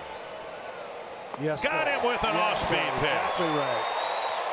Boshears comes in and strands 2 awfully big runners, and it's still 3-1. Got nothing to lose. Throw a good curveball out there where he can swing and miss it. Great job by Buddy Boshears.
take one away from the Rangers here in the late innings. And Twins baseball on Fox Sports North is presented by State Farm, here to help life go right with the home and auto protection you deserve. Jorge Polanco is 0 for 1. He made a sterling defensive play that perhaps helped turn this game around. Kept the Rangers from scoring more runs. And the Twins have managed to scratch a run across in the 5th against Hamels. See what they can get done here in the 6th. Strike one.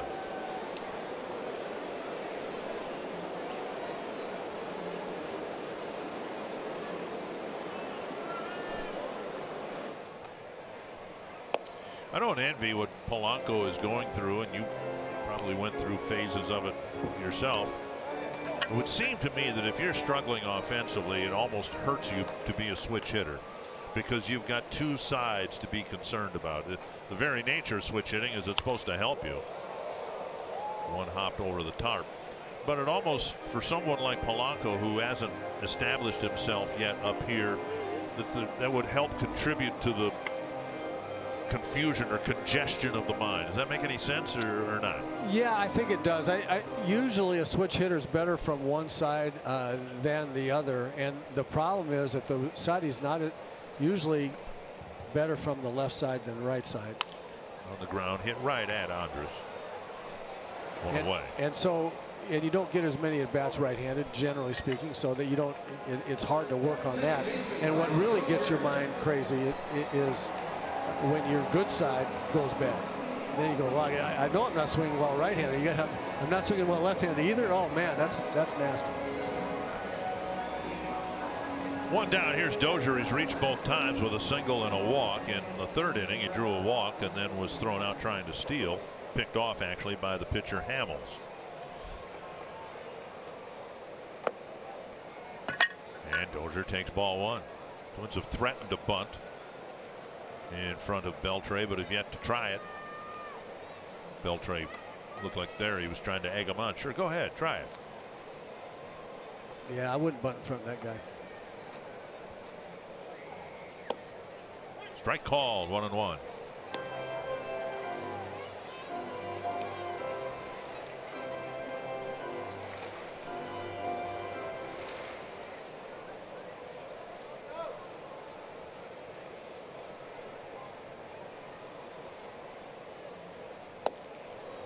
Changeup and another swing and a miss, 1-2.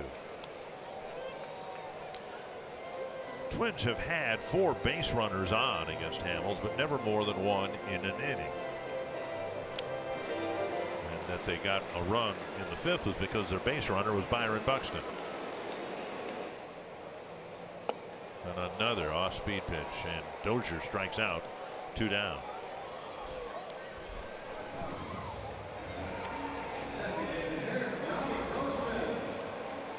Pulled the string 2 times in a row. You see Brian's head flying a little bit. That's what happens with a hitter. When you think it's fastball and you start to get the head of the bat out there in front. When you're that far out in front, your swing pulls your head off of it too. Grossman with a fly ball to center and a pop up to second. Actually a soft line drive that was caught by the second baseman Odor in short right field. 1-0. Grossman rather got the big hit last night, 3-run home run. It was his first home run this year as a right-handed batter. Fouled away, 1-1. Yeah, the other 6 home runs all came as a lefty. He got I would say huge hit last night, which was the 3-run home run, and he got a big hit for a double to right center that set up the last 2 insurance runs. On a big hit by Eddie Rosario. On a huge, yeah. I can't use huge again. Big hit by Eddie Rosario. That ball skipped to Napoli. He made a nice play. That ball hit off the grass and didn't bounce so much as it skipped. It's a 1-2-3-6 for Hamels.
Texas lead. And basically the story of the game is one swing by Nomar Mazara for the Rangers in the first inning, a 2-run shot into the bullpen, and then pretty close to 6 innings of domination by Cole Hamels. He has really got it rolling against the Twins lineup tonight.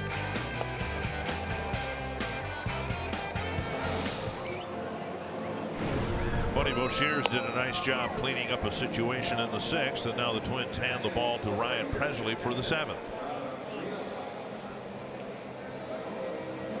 Pressly has shown throughout this disappointing year of his sporadic episodes, I guess, of what we saw last year. A pretty effective right-handed reliever. Problem is stringing a bunch of them together. He's had a couple, well, one good one in a row, I guess, an inning and 2/3, 5 up, 5 down here the other night against the Rangers. Well, we're going to see at least episodes, to use your appropriate term here, when a guy's got the kind of stuff that he's got. And it really, it just goes to show you, as you look at that great breaking ball, it just goes to show you it almost doesn't matter what your stuff is. If you're Bartolo Colon and throw 86 and throw mostly all fastballs, or Ryan Pressly and you throw 97 with a wipeout curveball, you have to have command of that stuff. And an overpowering fastball. The Twins want Pressly to feel free to cut it loose and to do so confidently with that fastball that can be overpowering. At 96, last year we would see 98, 99. And on 3 pitches he puts Chirinos away, 1 down.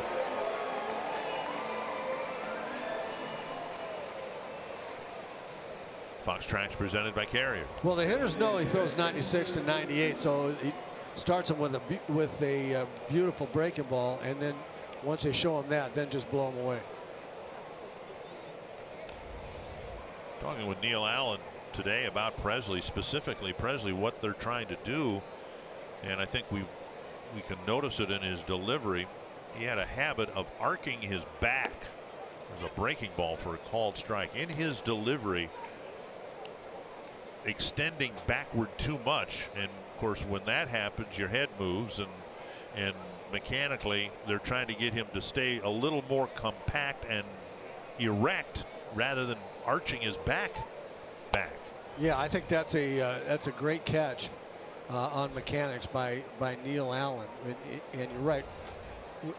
What you're talking about right there, he would tend to bow his back toward the first base side.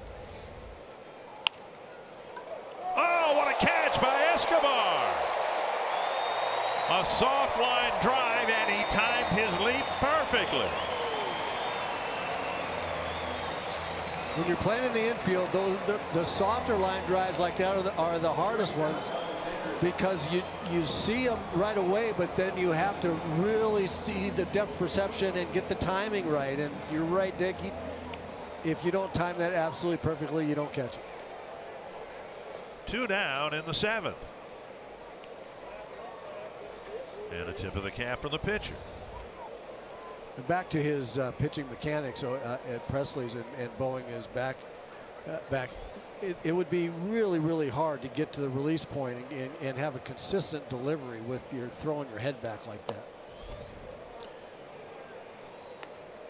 And you can see it a little bit there. He did it a little bit there. He didn't bow his back so much, but you could see his head leaning back toward first base a little bit. And that's what they're trying to get him out of. 1-0 to Andrus. That's better. And it's hit into the ground. Polanco with a strong throw to Adrianza, and a really good inning for Ryan Pressly. It's still 3-1 Texas.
unlimited baseball break. The Dodgers continue to roll. Another come from behind win over the Mets. Zach Davies with 7 innings of outstanding pitching, and then Anthony Swarzak got the save for the Brewers. Danny Salazar, guy I think is going to be the key to the Indians down the stretch because they need him to be A, healthy, and B, effective. And he came up with a good one, but the Yankees have the lead in the bottom of the 9th. We enter the bottom of the 7th. Eduardo Escobar takes strike 1. It's Escobar, Jimenez, and Rosario. And if you just joined us, neither Miguel Sano nor Joe Mauer are in the starting lineup. Sano, because he got hit by a pitch last night. Sharply hit, picked up by Andres nicely, softly, and he fires across, 1 away. And Mauer getting a day off against a left-hander he's never had a hit against. Join Fox Sports North and the Minnesota Lynx for the Run, Walk, Roar 5K on Saturday, August 12th at Veterans Memorial Park in Richfield. Meet Lynx players, receive a free t-shirt and a lower level ticket to a 2017 regular season home game. Visit foxsportsnorth.com/events for details. 65 pitches for Hamels. He's got 19 outs. Jimenez rolls one right to the second baseman. And on 3 pitches here in the 7th, he's gotten 2 outs. The one thing that will happen for sure when a really effective good pitcher has got command of all of his stuff like Hamels, it's an efficient game, and it makes the hitters look silly. It makes the hitters look like they're not having good at bats, and that's not necessarily been the case here on the Twins side. There's just not a lot. There have been a few fastballs in the middle of the plate that guys could have hit but didn't. That happens. But other than that, Hamels has just been in control of his stuff, and when he's in control, there's a reason why he's 27-7 for the Texas Rangers. It's not because guys always have bad at bats against him. He's got really good stuff, and he knows how to pitch. 1-0 to Rosario. Ground ball to second and a strikeout for Rosario, and he beats it into the ground or rolls up toward Jeff Smith. I've seen a lot of the games that Hamels had, where the Twins have beaten Hamels, and those games are totally different from Hamels' standpoint. He's 2-0 and 3-1 on a lot of guys. He doesn't have real good control of 1 or 2 of his pitches. Just not the case tonight. He's on tonight. Fly ball center field, and Robinson retreats a couple of steps. And what was that, 6 pitches? A 1-2-3-7.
Rangers close out their series tomorrow. A Sunday showdown at Target Field, our pregame show.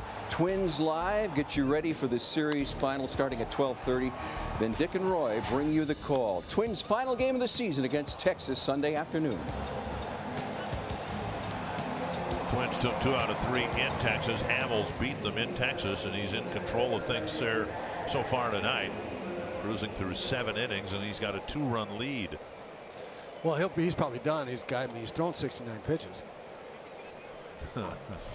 I think the Twins dugout would be thrilled to death if he were to come out of the game. Here's Nomar Mazara.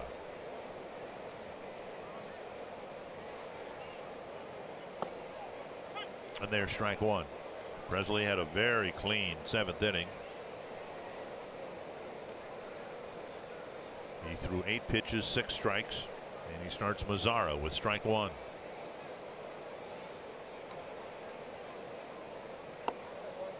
Strike 2. 2 really good breaking balls, and I'm watching his delivery since you brought that up, Dick, and it's very interesting. It's much better tonight in terms of him staying over his legs better with his upper body.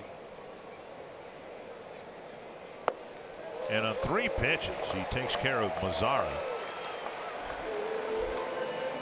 And Neil told me today that, you know, they've worked on it in the bullpen, and it's been evident in bullpen sessions, but then the problem has been bringing it into a game, and it looks like so far tonight he's done a really good job of that. Yeah, you can see him just stay over his legs. That's the main thing. His back doesn't get back. Right here is a good shot of it. See his shoulders right over his mid thigh. He stays over his legs, doesn't lean back a long ways, and it's got to be an awful lot easier for him to have a consistent arm arc through toward the target, I would think. And asking Neil about his velocity, which is down a couple ticks from what we saw last year. He said, well, it's just a matter of confidence. You know, it's been such a disappointing year for Ryan, and you know, he doesn't enjoy going out there and giving up 3 runs in an inning, and it's happened to him a few times this year. But when he feels confident, they'll, you know, encourage him to let it fly. He's got some components that can't be taught in terms of pitching. I mean, he's off the charts with spin rate with his fastball and the breaking ball, and those things can't be taught. Well, what can be taught is in evidence tonight. I mean, I think Neil's made a big positive change in his delivery mechanics. And on the ground on 1 hop to the shortstop, Polanco. 2 down. Let's go to Audra Martin. Earlier today, the Twins and Twins' wives hosted a women's baseball clinic here at Target Field, and Byron Buxton's wife, Lindsay, was quite the standout. Now, Byron was not surprised to hear this at all because Lindsay played softball in high school and was a really great pitcher. She actually throws batting practice to Byron in the offseason, and I asked Byron if she pitches to him underhand, and his response was, heck no, she is way too good, and that windup is too crazy. I'm not even going to go there because I know she'll school me. He said, but regardless, even overhand, she's quite an impressive athlete. You put the 2 of them together, I think it's safe to say little Brixton is going to be quite the athlete when he grows up, guys. All right, thank you, Audra. 0-1 quickly to Rougned Odor. Odor with a single his last time up, got as far as third base.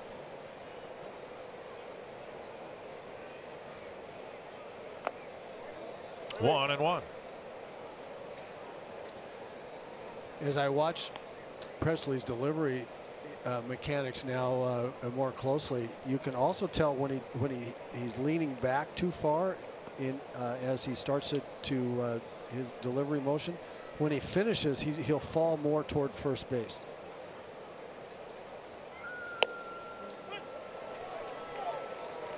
Well, he's shown a lot better command in this outing than he has in most of his outings this year.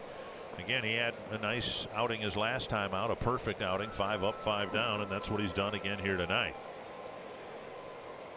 Escobar scampers to the right side of the infield now that the count is 1-2.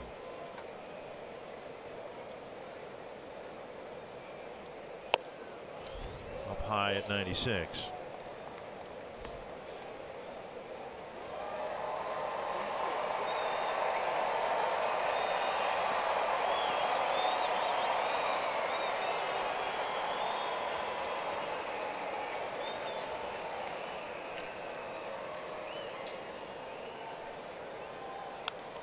back. For Presley, the problem started in terms of command started at the very end of spring training. He had a rough spring training outing, and then it just kind of morphed into the regular season, and it's kind of like season has been like a blinker in your car. It's been on and it's been off and it's been on and it's been off. That's kind of the way his season has gone.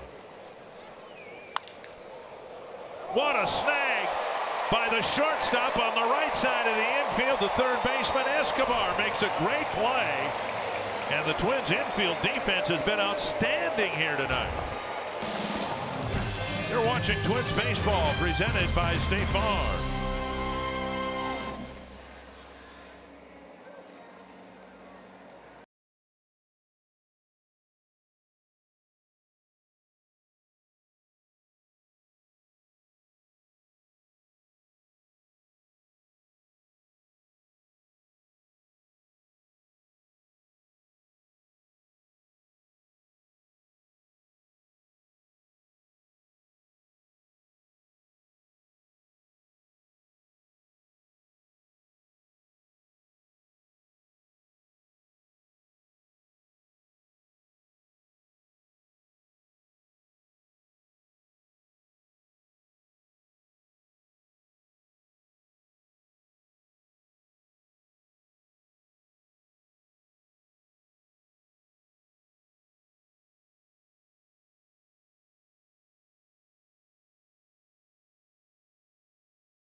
With us after the game for Twins Live, presented by CenturyLink. Anthony LaPanta and Tim Laudner on hand to break down Cole Hamels' night and how he's been successful at keeping the Twins so quiet. We'll also take a look at some impressive defense from the Twins despite playing with a bit of an atypical lineup tonight. And as always, we'll hear from Paul Molitor. We'll see you after the game on Twins Live, guys.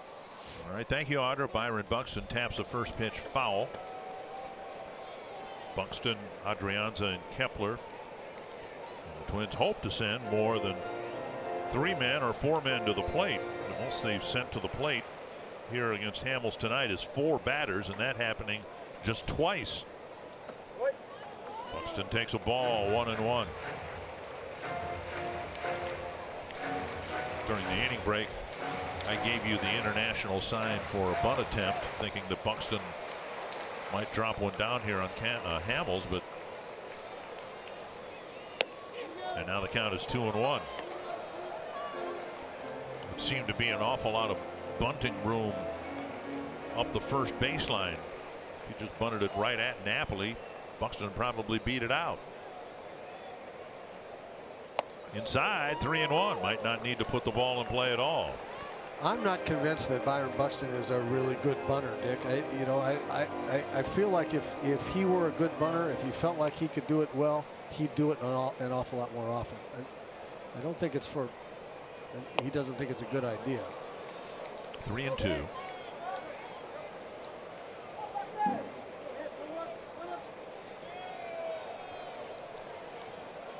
I think he should become a really good bunter. Yeah. I think that should be part of his everyday work ethic. I don't know if I don't know that he's working so hard on his swing. Poke to center, but it'll carry to Robinson. One away. Partial season ticket packages are now available in the Delta Sky 360 Club and Catch. Become a Twins season ticket holder today. Become part of the Sweet Spot program. Learn more at twinsbaseball.com or by calling 800-33-TWINS. Adrianza will bat. 0 for 2. He drove in the run with a ground ball in the 5th.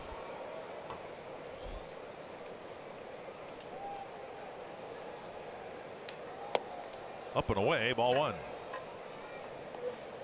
We were told that Miguel Sano may try to swing off a tee, and if that felt okay, he might take batting practice. I did not see him take batting practice. I don't know whether he even tried to swing a bat today. And whether he did or didn't wouldn't necessarily rule him in or out as a possible pinch hitter later in this game. If the Twins, for instance, if Adrianza reaches, I could imagine Sano perhaps pinch hitting. The problem is you've got 2 bench players, Mauer and Castro, so you've got to play in the field yet too, if not in the 8th inning, perhaps in the 9th.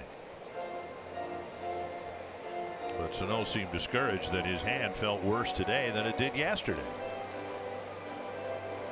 2-1 to Adrianza.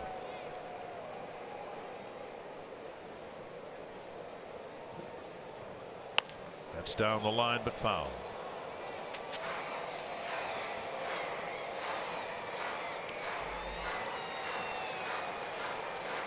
And on another discouraging note, there's no activity in the Texas bullpen.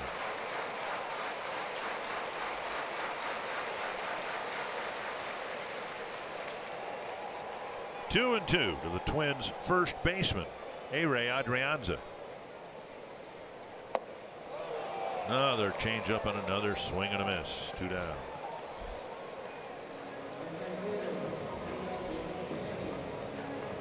That'll bring up Kepler. He's had a great changeup, just a really, really great changeup tonight. It's been the biggest equalizer against the Twins lineup tonight. Showing them enough fastballs to get guys on the fastball, and then they just had no chance against that change. Kepler takes down and away ball 1. He's bounced to short and then hit a ball hard, but right to the left fielder, Joey Gallo.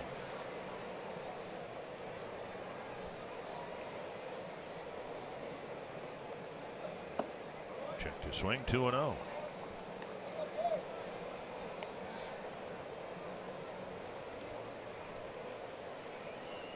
Well, last night we saw Bartolo Colon pitch a complete game using primarily fastballs, and Hamels, as the chart showed you there, the pie chart, he throws a fastball less than half the time.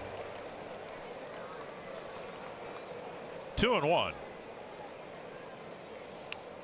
And now 2-2. Kepler had a good swing at a 93-mile-per-hour fastball.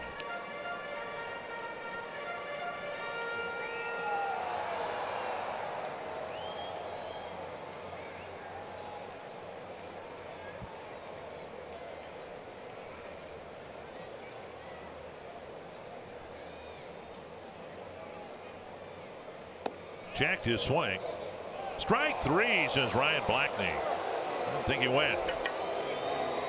But it's a 1-2-3-8 for Cole Hamels.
Cancer impacts the lives of everyone in Twins territory.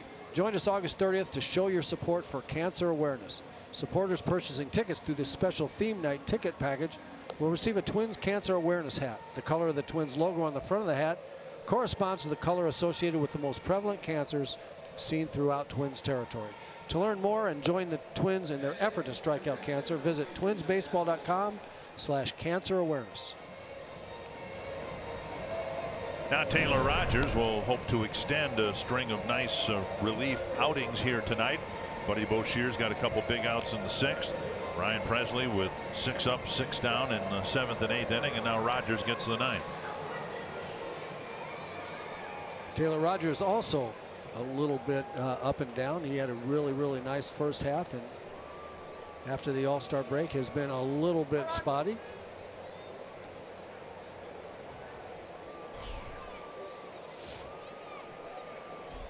Mike Napoli takes ball 1.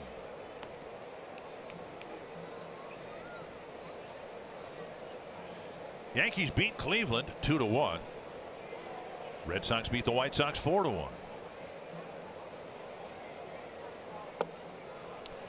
2-0. Baltimore leading Detroit 5-2 in the 9th. And the Royals rained out tonight. They'll have a doubleheader tomorrow with the Mariners, who had to put Felix Hernandez on the disabled list with biceps tendonitis. Yeah. That's going to hurt. He had been pitching pretty well since coming off the disabled list the first time, but now you want your big horses healthy for the final 2 months. 2-1 the count to Napoli, then Gallo and Robinson. There's the inside corner.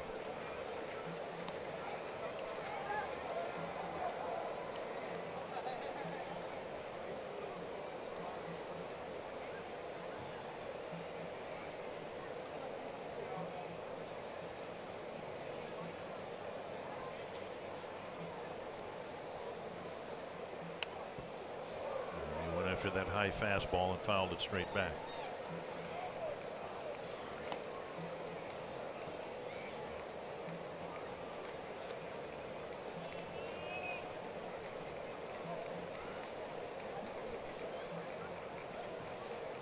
High fastballs are like a guy trying to hit home runs. You have to be really sharp to hit the ball up there.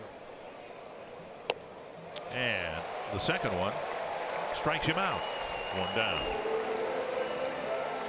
And the bullpen so far has been outstanding. 9 up and 9 down from 3 different guys.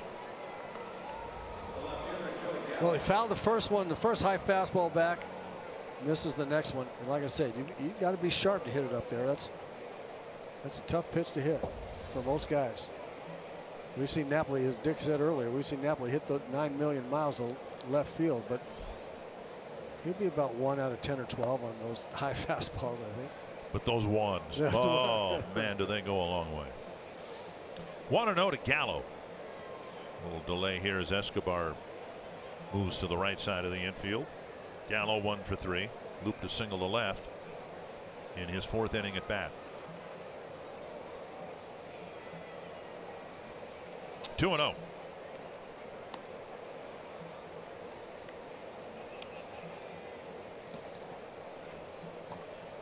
Carlos Gomez on deck. Looks like he's going to hit for Drew Robinson. I was kind of surprised he didn't do that with a couple of guys on back in the I think it was the 6th inning.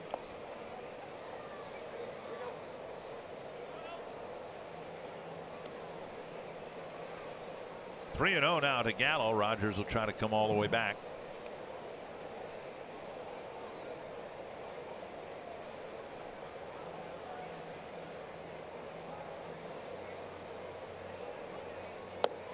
Strike 1. In the 6th inning, 1 out and 2 guys on. Paul Molitor brought in Buddy Boshears to pitch to Joey Gallo, and then Drew Robinson's spot. Drew Robinson was left in there to hit against a left-hander, lefty against lefty. And Gallo cracked his bat, and it's 3-2. This copyrighted telecast is presented by authority of the Minnesota Twins and may not be reproduced or retransmitted in any form, and the accounts and descriptions of this game may not be disseminated without the express written consent of Minnesota Twins, LLC. It was 3-0. Now it's 3-2, and Gallo has a new stick.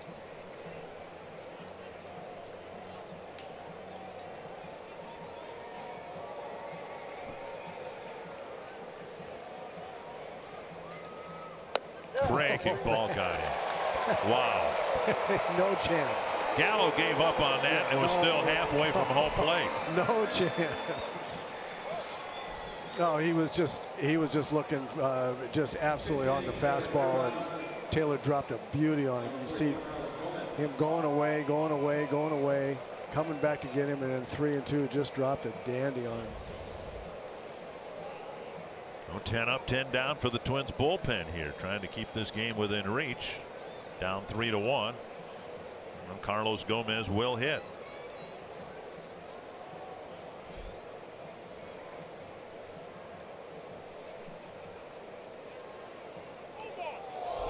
And Gomez is hit by a pitch.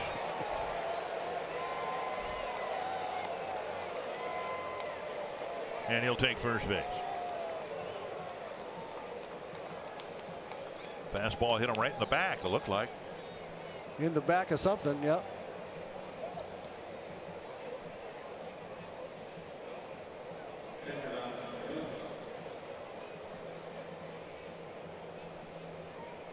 Well, that'll bring up Chirinos, the catcher.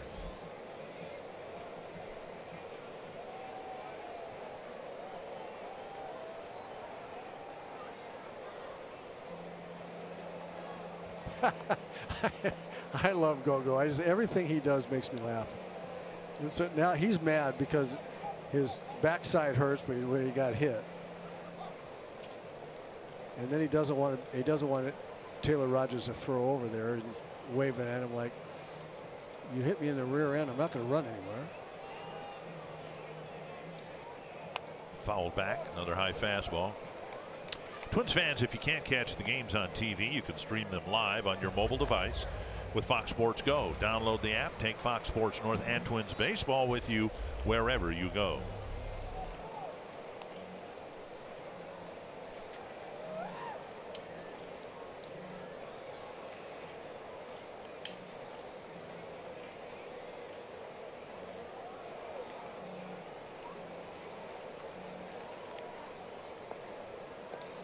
I'm still confused about why Jeff Bannister, the Texas Ranger manager, didn't pinch hit Carlos Gomez in the 6th with 2 guys on and 2 out against a left-handed pitcher.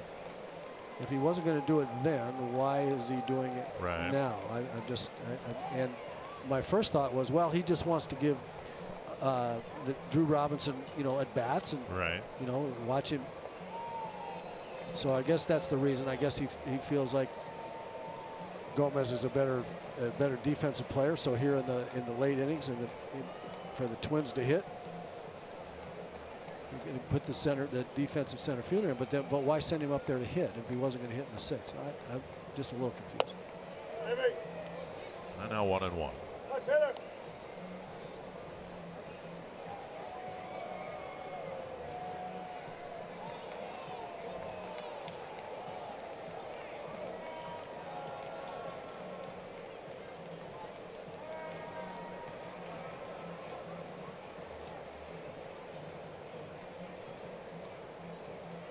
There he goes. That's a good jump.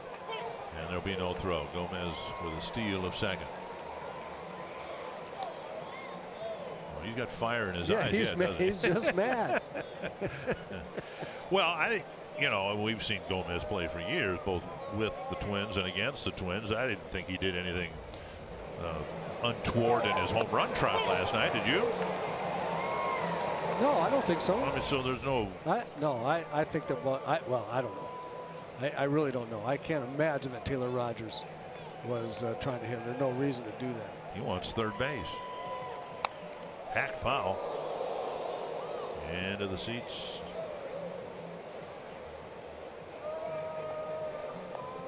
One and two.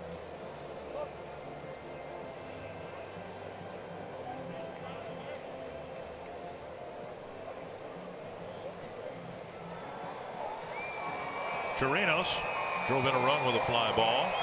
Hit into a double play. Tremendous double play started by Polanco in the 4th inning. And then Presley struck him out in the 7th.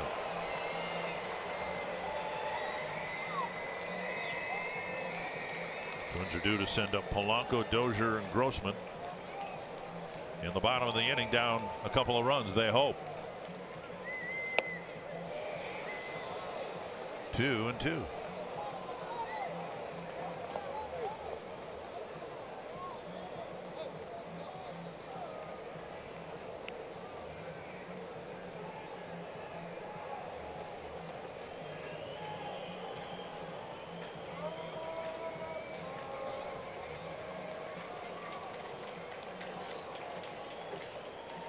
Breaking ball past Escobar and down the line. Gomez will score, and Chirinos drives in an awfully big run.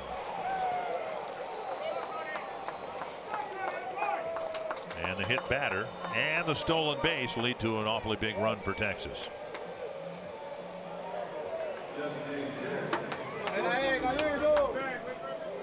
Breaking ball that stays kind of in the middle of the play. Chirinos hits it right down the line, and a tough play for Escobar to knock it down. It's an in-between hop here, and he couldn't get all the way over to get his body in front of it, so it's just a guess about where that ball is going to bounce when it's in between like that.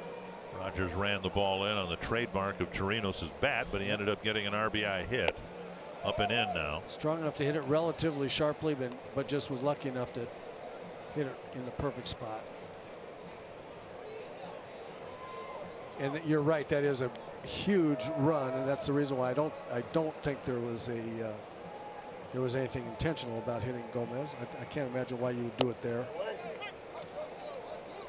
1-1.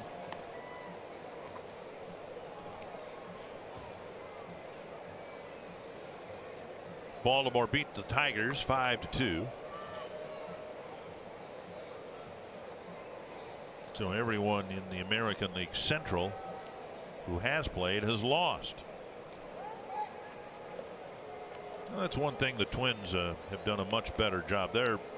They've led the division. They've been in 2nd place. Now they're in 3rd place. But they've played better within the division. They have a winning record against American League Central teams, and last year they were just dreadful against teams within their own division. Big swing and a miss. That's 1-1. Last year, the Twins were 24-52 against the other 4 teams in the Central, and this year they're 23-22. 1-2 to Shin-Soo Choo. That's fouled back.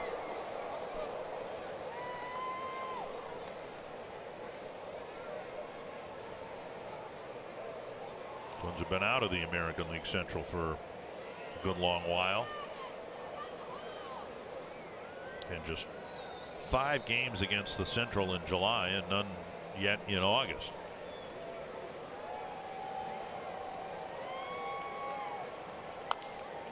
And a breaking ball tap foul.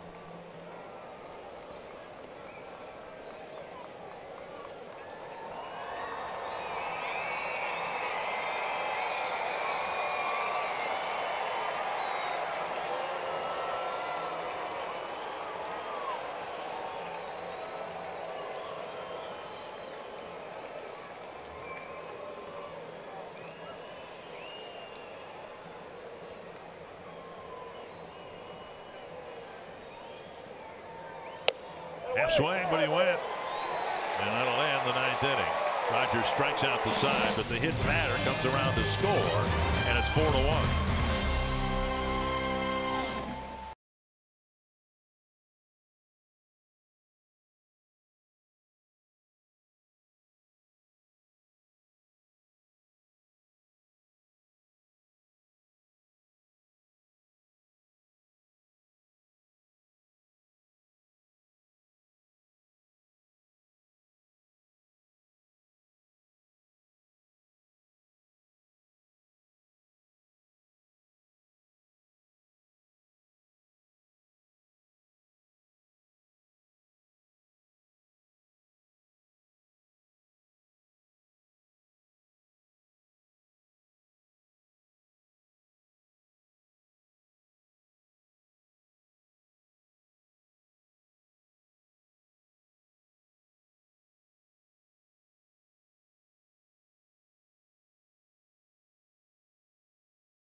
For the most part, Cole Hamels has had the Twins eating out of his hand here tonight, and he's got now a 3-run lead.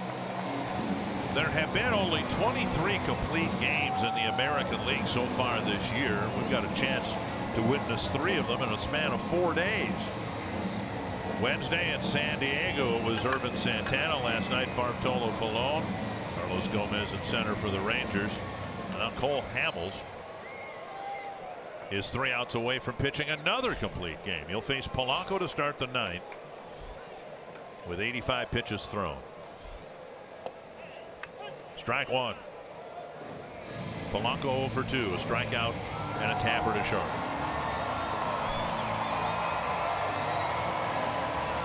Well, real tough duty tonight against Cole Hamels. He's been really good. Throwing strikes with 4 different pitches. We saw in this pitch arsenal chart a little while ago how many pitches he throws. That's to the right field corner. Mazzara won't get there, and the inning starts with the first extra base hit of the night. Polanco drops a double into the corner. Nice hitting by Jorge Polanco on a breaking ball there. I started to say we saw how much Cole Hamels uses his whole arsenal. Throws all 4 pitches an awful lot of the time. He's done that tonight, all for strikes. Here's a breaking ball that's actually in a really good spot, and Polanco goes with it, serves it down the right field line for a double. And this is where the extra run really comes into play. Yes. The Twins have a base runner, power hitter, and Dozier at the plate, but he is not now the tying run. Dozier with a single, a walk, and a strikeout against Hamels tonight. Up and away, ball 1.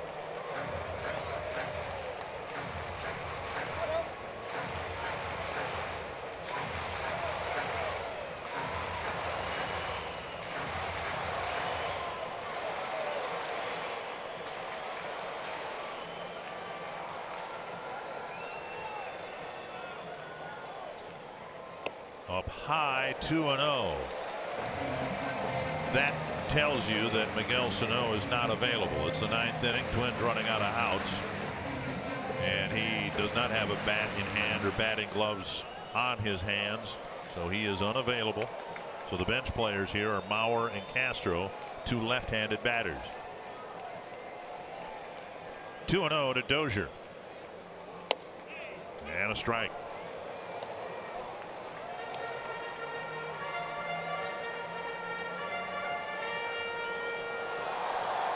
Hamels has been hurt, looking for his first complete game of the season, and just his second as a Texas Ranger. Foul, and it's 2-2. As good as he is, and he broke in with the Phillies back in 2006, and he's always been in the the top shelf of starting pitchers. He's got 15 major league complete games.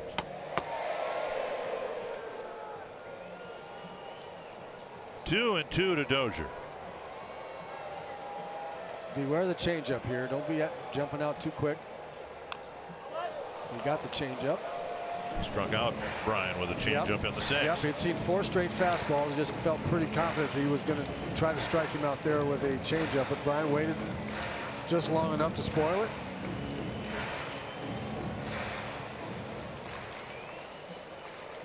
And it doesn't mean he won't come right back to it. So don't be thinking left field here. Take time to see the ball. Bouncer to third. Beltre gobbles it up. 1 down, and now Grossman. Final game of the series tomorrow. Nick Martinez will go for the Rangers, and Jose Barrios going for the Minnesota Twins. Pre-game at 12:30. First pitch, weather permitting, a little after 1 o'clock. Don't expect any weather issues tomorrow, but we didn't expect them tonight. Grossman hitless in the ball game, and beyond that he hasn't reached base because Hamels has only walked 1 man. Usually when Robbie doesn't get a hit, he draws a walk. Weak pop-up right side. Another off-speed pitch. Within the changeup, we've seen a range of velocity from like 81 to 85. Yeah, that right there is uncharacteristic of Robbie Grossman. You see kind of the arsenal of pitches here. Hamels with a breaking ball there. Little slider, picks off Brian Dozier. Change up to Brian there. Change up to Adrianza. He's had it all working. And I started to say with Robbie Grossman, uncharacteristic pop fly right there. First pitch change up down. You know, that's what Hamels wants you to do. That's a 2-strike swing right there. That's not a first pitch of the at-bat with a guy on second base swing. Get a ball that you can handle. Robbie's usually about as good as there is, other than maybe Joe Mauer, of getting the ball he wants to drive, he wants to hit, not swinging at something that the pitcher wants you to hit. But he didn't do it that time. Twins down to their last out. Escobar takes a strike. Escobar with a single. Tried to stretch it into a double in the 4th inning, but was thrown out.